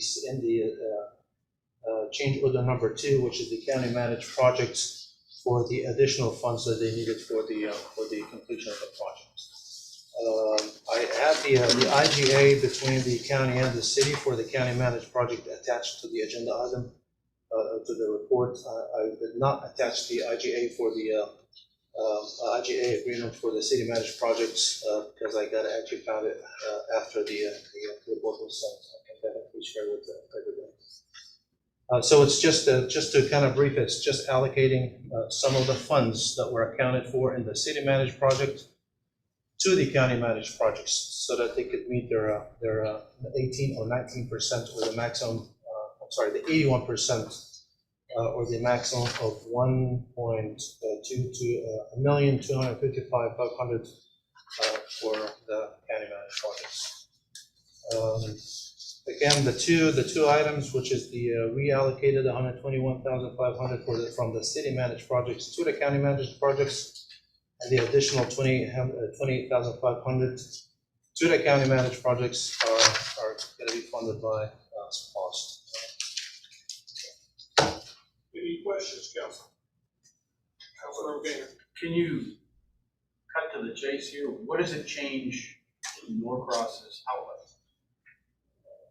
I mean, how much more are we putting into this project than we originally thought? It's the 28,500. So that's the bottom line. 28,500. Cost us 28.5 more than we originally Yes. intended in this. That's the number that's up there. Yeah. And the change that caused this to happen was The Medlock Bridge intersection with the intersection improvement. So they were didn't have the intersection improvement in the original plan. no, they had in the original IGA, but I guess they were not they were underfunded and they needed additional funds for that project. So they took some of the money that was because they came under budget for the project, which was it's actually in Exhibit A in the county managed projects. So there were two projects, the Holcomb Bridge Road, which was actually completed, and the IGA attached actually shows the actual numbers for the county and the city, and they came under budget on that project. So they took the additional funds and added it to, or allocated it to the Medlock Bridge Road. But in the original IGA, they didn't have sufficient funds for the project. So they needed some additional funds to actually fund that project. So they shifted funds and we're still short, which is why we have to come up with 28.5. Does that get into the budget? That wasn't No, recently passed budget. right? no, so this is Is this gonna be, something that can go into the 22 budget, or is well, that? this will come out as SPOS, and so Oh, it's all out of spot. this is Yeah. SPOS. Okay. So this is our 2017 SPOS, so when we get together in 2 weeks and talk about all the projects that are done, all the projects that still have costs, this is one of the factors we have to factor in. Okay. Speaking of technical earlier today, this whole idea of doing something with intersection at North Beach Street, Medlock, we talked about going back to Charlie, I think, and so I would love at some point sort of an update as to what the thought process is on that intersection, because it's like the Holcomb Bridge thing, they were talking about lowering that hill, they were talking about that for years and years, and then we switched gears and raised it at the railroad, and they dropped realigning Holcomb Bridge, so it'd just be good to sort of get an update as to what the latest plan is for that intersection. So the plans are actually have been approved, and they selected a contractor to proceed with construction. They're just waiting on these executed change orders for them to proceed. What are they gonna do with that? Can you pull up a map? Yeah, I don't have the plans on there right now. What have they accomplished? So they're just doing a little bit of shifting to the intersection. They're improving the sight distance. I know they're changing it to mass arms. I'm sorry. So people can go faster. And they're actually the right turn lane. They're actually doing a little bit of modification So to they're eliminating stuff, right? eliminating. Well, that you're not gonna be able to go straight to the field side. You're You're gonna turning to the right, you're gonna be turning to the right. Yes. you have to go to the light and turn right. No, you're actually gonna make it the right to Langford. Can we pull up a map that? Okay, well, you're talking rights and lefts, I'm not sure which direction Sure. you're driving, but if you're coming into town from the, from PIB, Yes. following Medlock Bridge Road, and you're gonna turn onto North Peach Street. Right now, there's a dedicated straight. turning lane, right? And my understanding at one point was that was going to go away and it was actually just gonna go to a light. Is that still the case?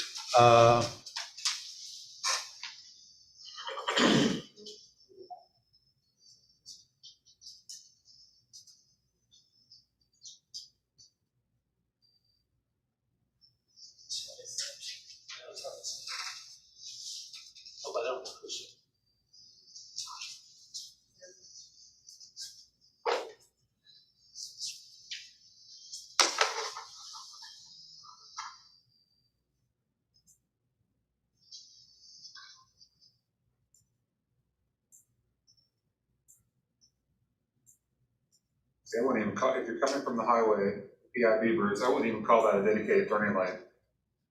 I mean, I guess it is, it just becomes part of North Peachtree there. And a few years ago, as some of you will remember, we had discussed putting a little bulb. Remember that little, we were gonna put just a little, something out there that instead of that straightaway, they would kind of go around this bulb. And we would get rid of this access point, or this little raised median, and there was gonna be some pedestrian crossings that made a little bit more sense. Actually, there's no pedestrian crossings now. So if we go to Google Street View, we can get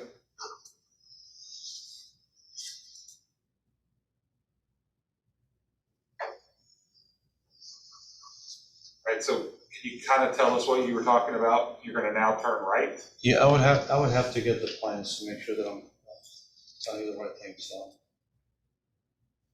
I don't have the plans on me right now. But I know they're actually adding a traffic light here. You're adding a traffic light? Yeah, For the yield line, It is a I'm trend sorry? there now. for what's now the yield lane? yeah. Maybe Mr. Mayor, he could just forward that to us. Yeah, if you would. Yeah, because right now, we're kind of guessing at it, so if you would, let's go ahead and forward that information to us, so between now and the next meeting, we'll have that. I'm also gathering from your comment that all the questions we might have are somewhat moot, but they're about ready to hire the contractor, so. Well, we talked to Louis Cooksey when he was in town, and he briefly mentioned this Yeah. project, and. That's where I got it from, Yeah. you're right. Yeah. And it struck me at the time as, geez, that's a shame, because that's. Yeah, I remember we had some ideas, but if they're gonna have a stop sign there where that yield is, that'd be cool. And anything to slow traffic coming down the, I will share the plans. You know, I kind of looked at the plans when they first sent it in for the FPPR, and I didn't, you know, I did not really, so I'll have to admit that. Okay. Any other questions before we move to the next agenda item? Thank you so much, appreciate it. Georgia Public Web. Ms. Beth Evans. Good evening, Mayor and Council. Georgia Public Web was formed in 1998 when NEAG realized it had some legal concerns about them selling telecom. Now Georgia Public Web has some challenges, and they could either raise capital to retrofit or sell the network. The board for Georgia Public Web has voted to sell the network, which would give Norcross a 223,000 net positive result. So we are asking to approve the asset sales transaction. Councilmember Myers. So that's 223K windfall, right? That's Over what we've invested, over what we invested, and we get the investment back. it's over 800,000 total, So the total there is over 800,000. a little over $800,000 that we were probably unaware that we had. If you go to financial impact, you see the total amount. 849,000. So that 849, is it earmarked or restricted? It'll go back to the electric fund. Okay, so it'll go back to the electric fund, but if we decide to move it to another. Oh, it's electric fund, so we can do anything. Right, that's what, I mean, we were just talking about how do we fund $880,000. Well, we talked about upgrades to, infrastructure. Yep. That's the kind of. Power resiliency. thing. Yep. So, this is a good option. Squirrel eradication. Yes. Squirrel proof. Yes. Well, hopefully we haven't usurped your presentation. Do you have anything else? I have nothing. We're going down rabbit holes with the squirrels now. It's good news. Okay, so we're going to This is all proceed, good news. we'll go ahead and proceed with that exchange. I'm sure it's much more pleasant than the previous people who came to tell us how much more money we have to spend. You get to tell us we get some money back. A little bit of good. Thank you. Okay, What's the Johnson. net on tonight? What's the net? Oh, we're still underwater. Johnson Dean Park Contractor Agreement Phase 2. Okay, I'm presenting a contractor agreement with Root Design Studio. This has been a collaboration between the Tree Board and Parks and Green Space and Trails Commission.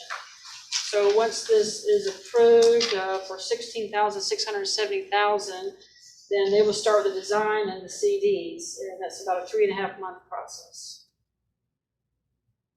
Do you have any questions about the contract? Any? Bruce has his hand up. Okay, Bruce, go ahead. I just wanted to make sure it's in here, it's the public comment process, which the Parks and Rec Board asked to have some public comment space, and that was gonna be a little bit of an extra charge. Is that in the new number? It's not in the number. I'm going to treat that as a change order That's because gonna we're be still change under budget. That's, okay. Yes, so that's being addressed in his 3.5 months, and I think that was about 2,500. But Yes, we're, let me just bring everybody up to speed. We had a presentation from the redesign. apparent low bidder, or approved bidder, or whatever. And the only comment that came out of it was there's no opportunity for the public, particularly the neighbors, to weigh in on what's being designed or thought of.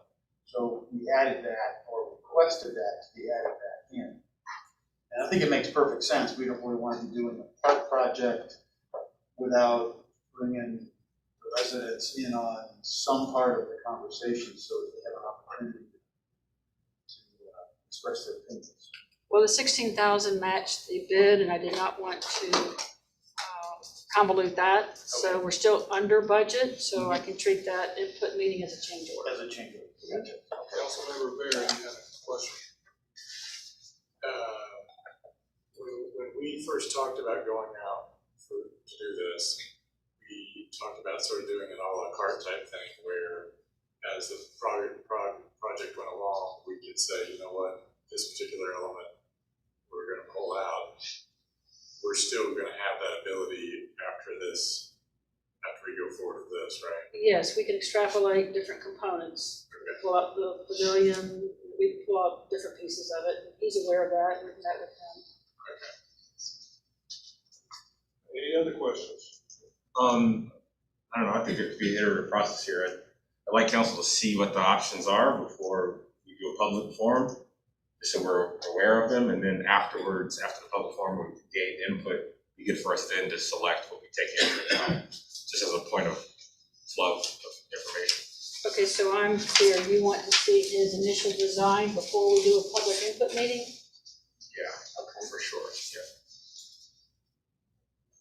So this would be moving forward based on that. Well, No, the this is contract should move The forward. contract. This is just design, right? So when he gets the design done, then he'll be finished, he'll give it to council will have a chance to look at it, and then we go to the public for their comments before we do any construction or say. I just don't want to be at the same time we're giving it for public consumption, the first time we're seeing it. You know, that's kind of the flow of information for me. Just to make sure, you're saying that as he's designing this, he pulls in public input, there's that change order that we were talking about. Then his final project, yeah, see, I don't, that doesn't work for me because I want the public input is, I want to see that before at least for myself, I want to see what the public input is in this before he's gone that far, you know? I guess I'm understanding it differently. My understanding, please correct me if I'm wrong here, this is the approval contract for him to start the design. Yes. He'll be starting the design to present something to the public, right? Before they get to see it, he's got to do some work. Before he sends it to the public, I'd like for us to just take a look at it, put our eyes on it. Any elements that we think are missing, we go ahead and get those in before the public weighs in on it. Because I'd like the public to weigh in on our ideas that we may have missed, right? And then we will make a decision when we've got the full total input. May we do an update? Update's fine too. As long as we're able to see it, I think we can I think you communicate. can have some preliminary concept that you could review, and then if you have comments, that we would implement those before we go out for the public input meeting. Right. Is that what you want? Yeah, I think that's the most effective way to do that. City manager would I mean, update. Well, I guess I understood that the change order was gonna be almost immediate, since this locked in the scope that we had, but the intent of the input was to give him ideas to design it, so does the scope have him design something that then they comment on, or to take or are we talking about taking their input before he designs anything? I think you're thinking of two different things. Right. And I'm thinking that it was that the change order introduces public input before he designs anything. Otherwise, we need to pay him to design twice. His design is gonna reflect the public input. Most of the time when we do a park, we create a subboard, and that board works with the designer hand in hand before council sees anything. But in this case, Remember what that did to Discovery Garden Park, went from $200,000 to $800,000. Well, you do have two boards that will be working with them on this. but with veterans, we were staying hand in step with them, and we kept the budgeting a little bit. Yeah, that's. He does have a scope, which was included in the RFP, that's kind of the meat and potatoes, and then. Don't we theoretically already have public input? We have a Johnson Dean master plan, we have a Parks master plan. We should have some sort of concept about what the public wants of this. I think there's a high level, but then when you start getting down to details, I think that it's appropriate We're policymakers. it's appropriate for the residents to weigh in and say, geez, whatever, however they like this pavilion or would prefer it differently, we haven't had anything specific on this project. We have a Johnson Dean master plan. Yeah, does that include all of these details? It includes what they would like to see. That's what the Friends of Johnson Dean got to this part of it through that master plan. That's what that output of the master plan was. They want to see this. My feeling is you can't do too much. I completely agree, but at what point? Bringing your public in and making sure that they're on board with it rather than just, having it be a fait accompli. It's done, oh, you don't like it, well. They already put the input into the plan, is what Andrew is getting at. Yeah, I mean. Right, so, and that was a good plan, and we're still following that plan, but I think it's a good idea to make sure that we're still keeping the public abreast of what's going on. I don't have a problem with public input at all, especially on this project.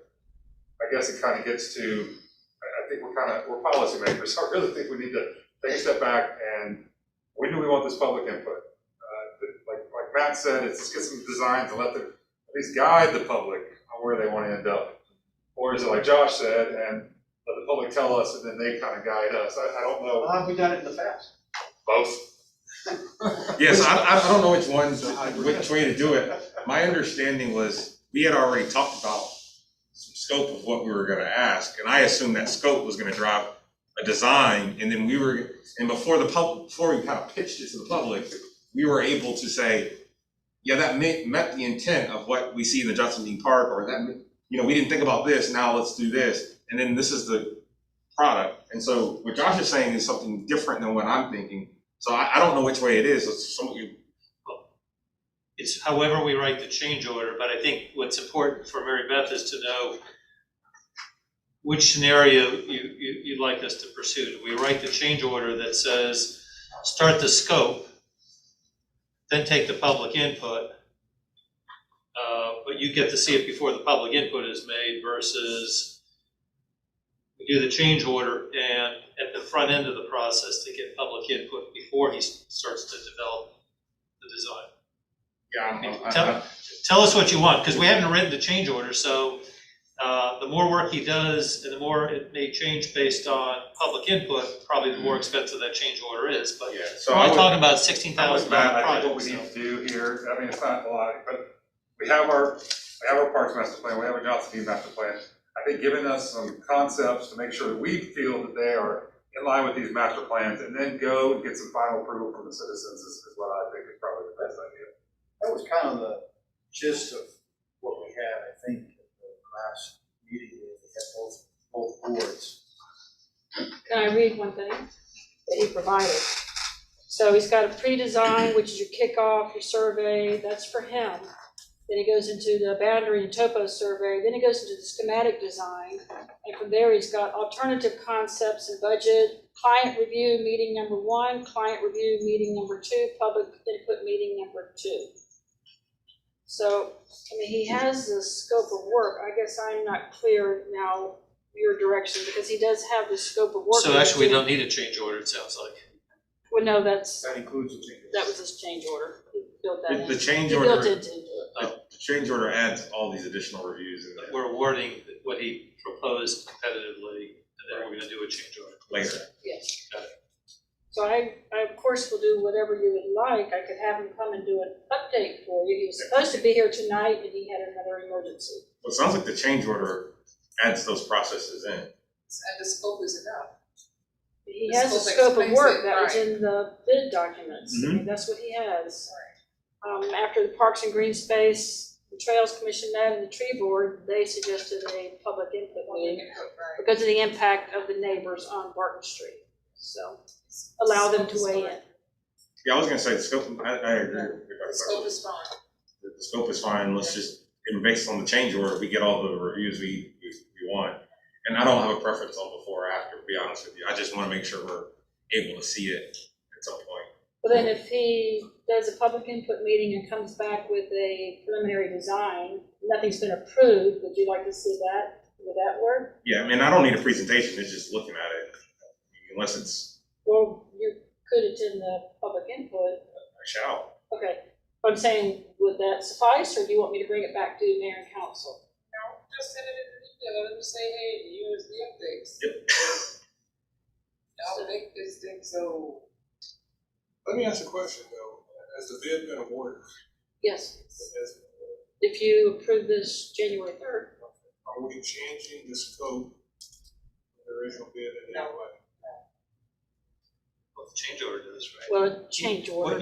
What Mary Beth read reflected a change order. We either have to award the scope as originally put out, Absolutely, that's what. or we need to go back to square one and start all over again, so. No. So that scope that you heard included a change order. First, we have to award competitively the 16.9 price that he submitted for the scope that we put on the street. And then based on the input from the committees, we'll consider making a change order. He's getting a little ahead of us because Yes. we have to approve the basic contract that he competitively is receiving before we can do a change order. He just told us what the change order will look like. Well, I asked him for the timeline, so I could. Pat, are we okay with? Yeah. All right, so he will have his public input meeting, and I will get that information and disseminate it to you. Does that work? That's perfect. Okay, thank you. Thank you. Enjoy the rest of your vacation. This part has been horrible. Okay, city pension plan.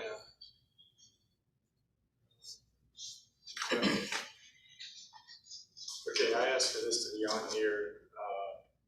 There's just been some conversation going around town. And then there's been conversation by council here about, are we creating a future liability that we really don't know how it's gonna get paid? I think there's been some frank conversation that we have, that there is a future liability that's fairly large, that we don't know how it's gonna be paid. And there's been conversation about what would it look like if we were to stop for anybody newly hired the same pension plan that we already have in place as one option, and then go to a 401k or go to another type of pension, another type of future savings plan. And then the second part of that would be, in addition to doing that, should we also look at trying to buy out some of the folks that are already in the pension plan to convert their retirement savings over to a 401k or something. Other questions, Eric, do you have any comments? Or maybe. Well, I think, so Back in May at your retreat, we had, I can't remember the last name, but Rocky and Malachi from Siegel are the actuaries that deal with our pension. And I looked at the pension shortly after I arrived, and I went into that thinking that the 401k alternative might be a cheaper one, but the presentation that you received in May suggested that actually it's cheaper for the city, therefore for the taxpayers, to stick with a pension. And I think the challenge that we have is that the private sector has so much abandoned pensions that it's hard for people in the private sector to understand why it works in the public sector. The rules aren't exactly the same. Our pension right now is funded at 103%, so it's fully funded. It's certainly an option, and I think, you know, if the scariest thing is for existing employees to think that we're going to pull the rug out from under them. So that isn't necessarily the first part. The first part is going forward, you want a different plan, and I think the issue there is if you'd like to have someone come in, do people that are out in the workforce today, are they so mobile that they're not going to stick around to invest in their pension plan in 5 years? A lot of them don't. I think 26.5%, if I remember the right number for that actuary's report, don't stay a year. Another 20-some% leave between year 1 and year 2. So I think, you know, if you want to go forward, what I encourage you to do is to reassure existing employees. What I've explained to a few people already that have asked me is that if we bought people out, and in fact, we'd be paying them in cash into an alternate plan exactly what they would earn over the rest of their life anyway. So it's theoretically the same, but the presentation by the actuaries last May was, you know, professional people making those decisions in the pension plan versus each individual employee making a decision as to how they're going to invest. But, you know, going forward, I don't know. You know, it's based on our actuaries, financially advantageous for us to continue to offer a pension. But we do that knowing that a lot of people we hire won't stick around for 5 years. And it takes a full 5 years to invest. Now, So on that, sorry to cut you off here. Yeah. So you're saying there's a large portion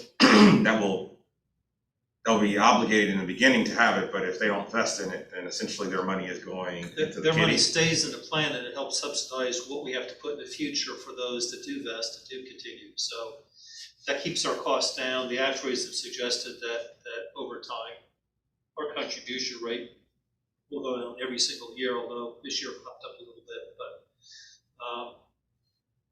But there's the pension, and then there's the health plan. And the health plan, I think we need to come back. We took an action just a few weeks ago that is going to save us on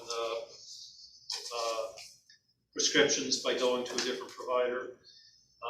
We tweaked what the contribution rate would be going forward for new retirees. I suggest when the dust settles on the fund balance or prior year carryover, that you start to put some cash aside in a irrevocable trust in order to show that we do have a funding source for some of these promises that we made. But buying people out would be very expensive. I think it's $15 million if you were going to buy out everybody that is not yet retired in our pension plan. We don't have $15 million in cash to do that. We'd have to borrow it. It's probably somewhere north of $10 million to buy people out of their future health insurance. So, you know, to the council member's suggestion, you could make a decision going forward for people that have yet to be hired, and at least on the pension side, consider whether in this market with the mobility that people seem to have, it's a 401k or 401a a better option than pension. If I can make a comment, I think we've got, started to touch on this, we've got two really different questions. One is the pension, which is pretty well under control, actually. And the other is the medical, which is out of control. And not only is it out of control because we're not funding it fully, but the costs are always going up, seemingly forever above the rate of inflation. So it's a liability that continues to grow at an unknowable rate, but if past is any sort of prologue, it's gonna grow for a long time. I'd like to see maybe where we look at discontinuing retiring medical For new employees. so that we cut our liability for new employees, and they would go on to Medicare like everybody else. And then we can start to get control of what the future looks like. And we have our existing employees, we've made commitments, we're not gonna change that. But we can take and say, effective on a certain date, we're no longer offering medical as part of a retirement. That's a pretty rich plan to begin with. I don't even know any company that offers medical. Very few offer pensions, but I can understand that that makes sense because we are funding it and it does seem like it's sustainable. I don't think medical is sustainable. I wonder, we hear about a lot of unique programs that some of our sister cities are doing. Johns Creek, Eastern Farms, Dunwoody, South Fulton. A lot of these newer cities, they don't have to deal, they're never having these conversations. They do not have a lack of employees. In fact, they're actually able to pay their employees much more because they don't have these legacy systems. I agree we need to keep everything in place that we promised our employees. If the actuaries are right, which I have no reason to believe they're not, then a pension plan is probably cheaper. But I think offering a robust 401A plan that allows for cheap, quicker vesting is probably what a lot of younger employees do want, where they do not have to stay for 5+ years. To get it. I think there's an option for everyone there. We need to figure that out. And keeping our promises to our current employees is important to me. And keeping our promises to our employees that have retired is important to me as well. I'm kind of with Josh, this is a rich program. No private sector pensions really remain anymore. GE got rid of theirs, right, Matt? Right. GE got one of theirs. They're as old as the city. Not really older. Yeah. I just try to figure out what's going to be best for us in this economy, even future economies, that make us attractive to new employees. Because we're competing with all those cities I just mentioned for high quality talent. And the private sector for high quality talent. So I was in favor of us giving these pay raises through the pay study. I think that equalizes the field a little bit more. I'm really in favor of just giving employees as much money as we can and letting them make some of their own decisions with their health care and retirement. What I would add is that I want to keep promises to employees by keeping the city solvent. That's another way that we keep our promises to our employees, because we've seen plenty of cities who've gone bankrupt because they couldn't fund their future liabilities. And I appreciate Councilman Gainer's comments, because there are a lot of different angles of all this, and I think that's a really good point. And I'm just thrilled that we're having this discussion, because I think that it's imperative on us so that we can fulfill these promises that we're using it now, because this continues to grow. And yeah, we want to trust the actuaries, but stuff changes, and nobody can, if we could all read the future, we'd be millionaires because we guessed a lot of numbers tonight. Well, this sounds like a good item for a retreat. Well, if you'd like, we'll bring, let us know, we can bring in there's 2 sets of actuaries. There's the actuary, it's the same company, but different people that deal with health versus the pension. Dan Ackers, I'm sure he's local, he can come in and help you with the health plan. Does GMA have resources, Mr. Mayor? And actually, GMA is who our pension's through, right? Well, that's who our pension is through, and that's who we actually reach the actuaries through. Well, GMA would want us to stay in the pension then. Camille, who's the lady, is it Michelle? Yeah, Michelle Warner. Michelle Warner is the person who deals with the pensions for GMA, as well as who I reached out to last year. But you still want to hear what they're doing. Oh, absolutely, this is what they do all day. Well, the key is if you wanted to fund the trust fund, you need to get a final answer out of Michelle. My suggestion is go through GMA, because they've got a 7 3/8% guarantee or assumption, and they've been beating it for years. So if you set money aside, setting money aside through GMA will get you a higher rate of return than we'll probably get through another source. That's why our pension is so well funded. The trust fund, just to be clear, the trust fund is talking about liability for existing employees. And we're trying to. It's for those who are retired, it's those who have already vested.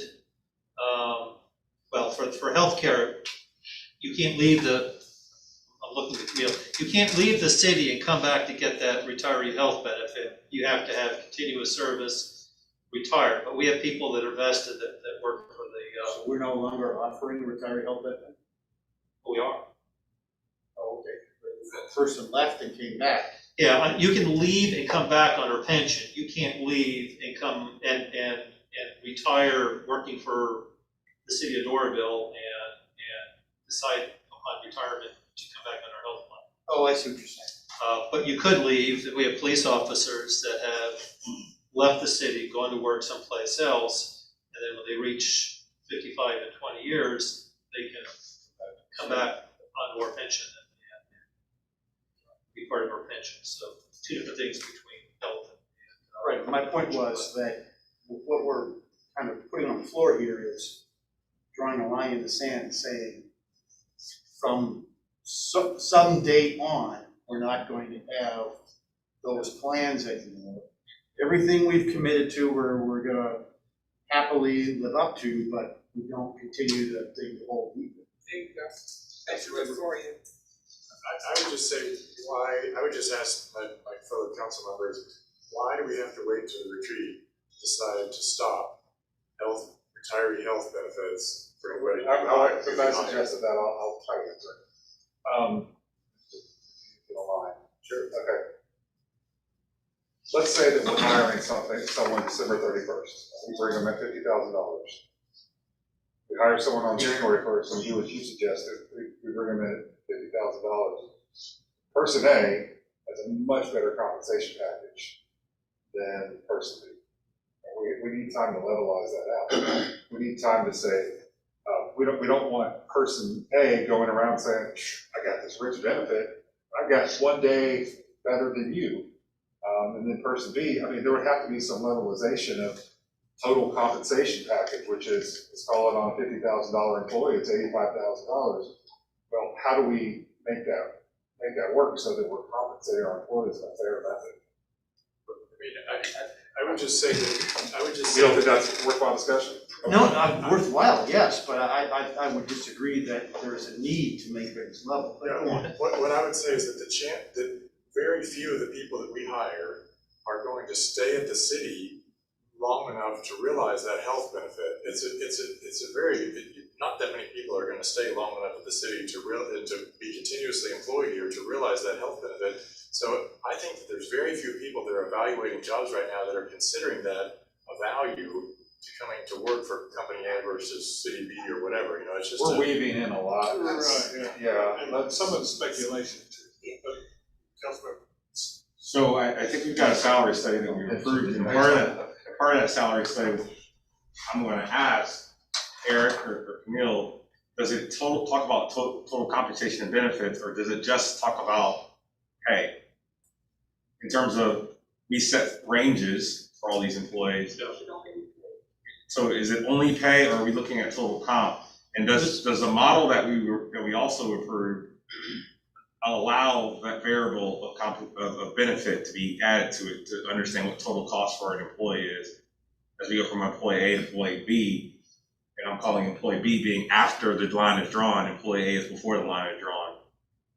Let's see if Camille wants to answer that. Did they give us anything on total compensation, including benefits? No, the salary study is only for just the salary. So what I would tell you is about a year ago, when I looked at it, I felt that our benefits were high and our salaries were low, but the challenge in terms of overall percentage for compensation. But keep in mind, when we found out how low our salaries were, then that changed that ratio of how costly our benefits are. That ratio probably changed quite a bit based on coming up to market salaries from where we were, but we can look at that, but, So I think it's a point to everyone here, but I'm going to Andrew's point here, person A and person B. I think we should know the intelligence of how we're gonna impact that. But I also am on Josh's side, and probably Bruce's in this case, and I'm not saying side, that's probably a better course way to say that, but just their point of view is that we've got to draw a line in the sand somewhere and understand the implications of that line we're drawing. So we need some data to say, when we draw this line, what's that implication? But I agree that we need to draw a line, and I don't necessarily have to have that information before I draw the line. I'd be okay with drawing the line sooner rather than later and talking about the implications of said line drawing after the fact, because I think it's more imperative from a liability standpoint to stop the league today. Well, I think to Bruce's point, we're duplicating benefits. Medicaid is already out there.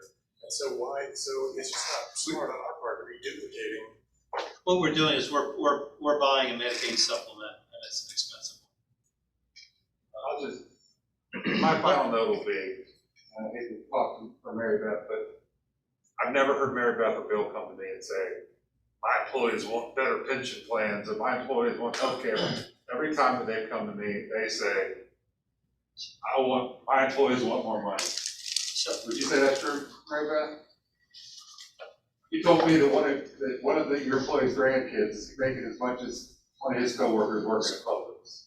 My only caveat is when I can get an applicant in the door, I can sell them my Norcross because I've talked about benefits. That's one thing that's helped me sell them. This is such a great place to work because of the benefits.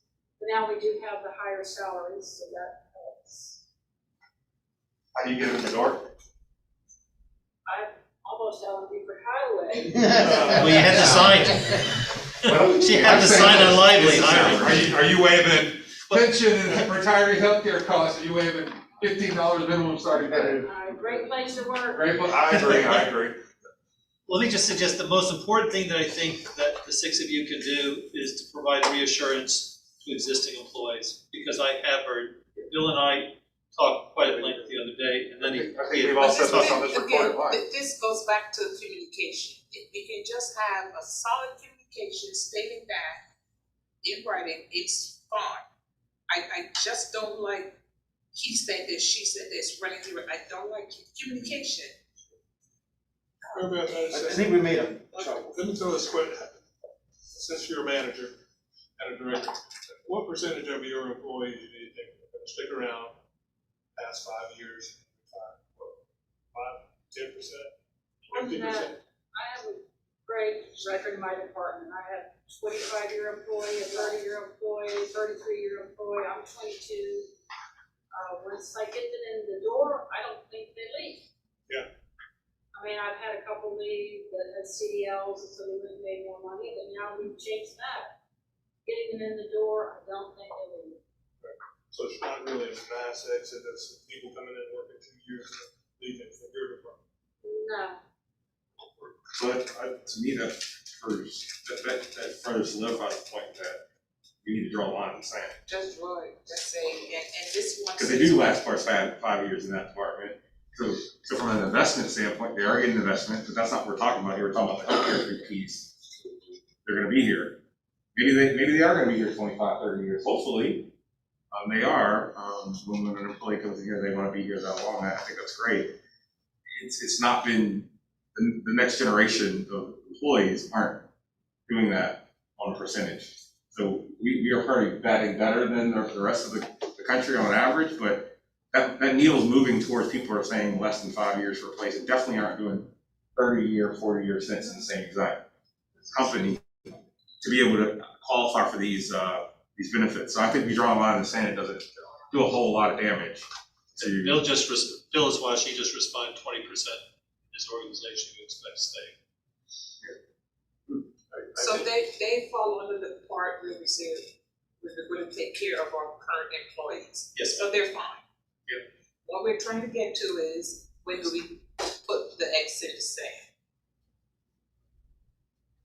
And I think that the messaging that needs to go out to the team here is that, of course, council cares about them as neighbors and as part of this community. And we we care about them so much that we're looking 15, 20, 25 years down the road, trying to ensure that the benefits that we promised them are still there. That's the whole reason we're doing, this is not how do we make Norcross richer, this is how do we make sure that those benefits are still there, because we can look at town after town after town that has failed and has had to claw back those benefits, and those people are not alone. It's because they didn't look 15, 20, 25 years down the road and set aside money in a trust or however is prudent to do. They just pushed it off on somebody else to deal with. Very good point. But it is important that we look at this methodically so that there are no unintended consequences. That's important. And it's also important that we reassure our existing employees. We are not contemplating cutting benefits that we're paying now. Sure. That's not what we're contemplating here. It should be clearly. I think we've said that 4 or 5 times in every meeting. No, I agree with you, Andrew, we have. Yeah. But if there's still people out there that are not getting that message. And you have to say something, we can sorry, find it. about 5 or 7 times before it gets into your head.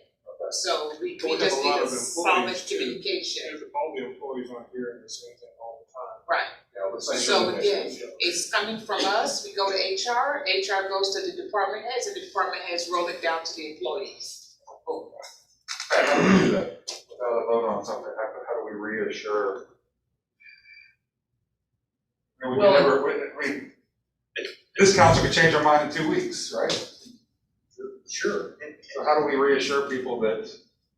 Anything bad can happen, and we can always change our mind, but we have no intention at this point of decreasing existing benefits. That were. Yeah. I haven't heard anyone on this council say that or mention that, so I'm saddened by the speculation that's going on, because I haven't seen that message, not from one morsel on, from our city manager, our council members, our mayor. I haven't heard anyone make that claim. So if that messaging has gotten out there, it's unfortunate, but hey, I think we've all reassured verbally here. I think in our actions and plans, it's reassuring that we're trying to take care of the city as a whole. And that includes those people that take care of the city as a whole. And so that message can't be any more clear for me. And I haven't seen any of my colleagues do otherwise. So I just hope we get that message out and communicated. Any more discussion on this topic? Is this gonna be part of our retreat in January or when we set up the meeting? Like January, it's fine. And then we'll bring in the some of the right outside people. experts. It's a phased approach. The first phase is drawing a line in the sand. But before we bring in the folks to talk to us, we need to say what it is we want them to bring to us. Don't just say, come in and talk to us about benefits and pension plans. Okay. So you wanna have that discussion, and then we'll get GMA and whomever to come in, because like I'm thinking, I need to understand retirees versus current employees, cut the mark in the sand, and then tell me what new employees are gonna get based on pension, health benefits, no pension. So, well, the only reason I'd suggest bringing them in is they're the experts, so. right, but we're telling them this is what we want. But they can react to what you want and then give you a sense. But we can, What I would suggest in order to keep progress moving forward is for Eric to reach out to council in one-on-one and give our input, and then that can be conveyed to the experts and then. they're a little bit better prepared. Sounds good. Thank you. My call over here. Say what I want to say. Okay, anything else on this? Let's move to appointment of Mayor Pro Tem, 2022. I think this is, we can discuss this in exec, but I just want to say openly that Josh has done a great job. I want to say that in the public. He's done a great job serving as Mayor Pro Tem, specifically over this last challenging year where we've had a lot of meetings, a lot of ribbon cuttings, a lot of, I think you did some chamber speeches a couple of times. And you went with us too. And the Vietnamese festival, I think we had to go and work that too. A couple things, but appreciate hard work. Now, let me, do y'all want to discuss this more in exec? Yeah. Okay, we will. And we have to vote on an open meeting. Right, we can't vote today, right? We vote next meeting. Yeah, we can vote next meeting. Okay, that was the last agenda item for tonight. Motion to go into exec for personnel, real estate, and any legal.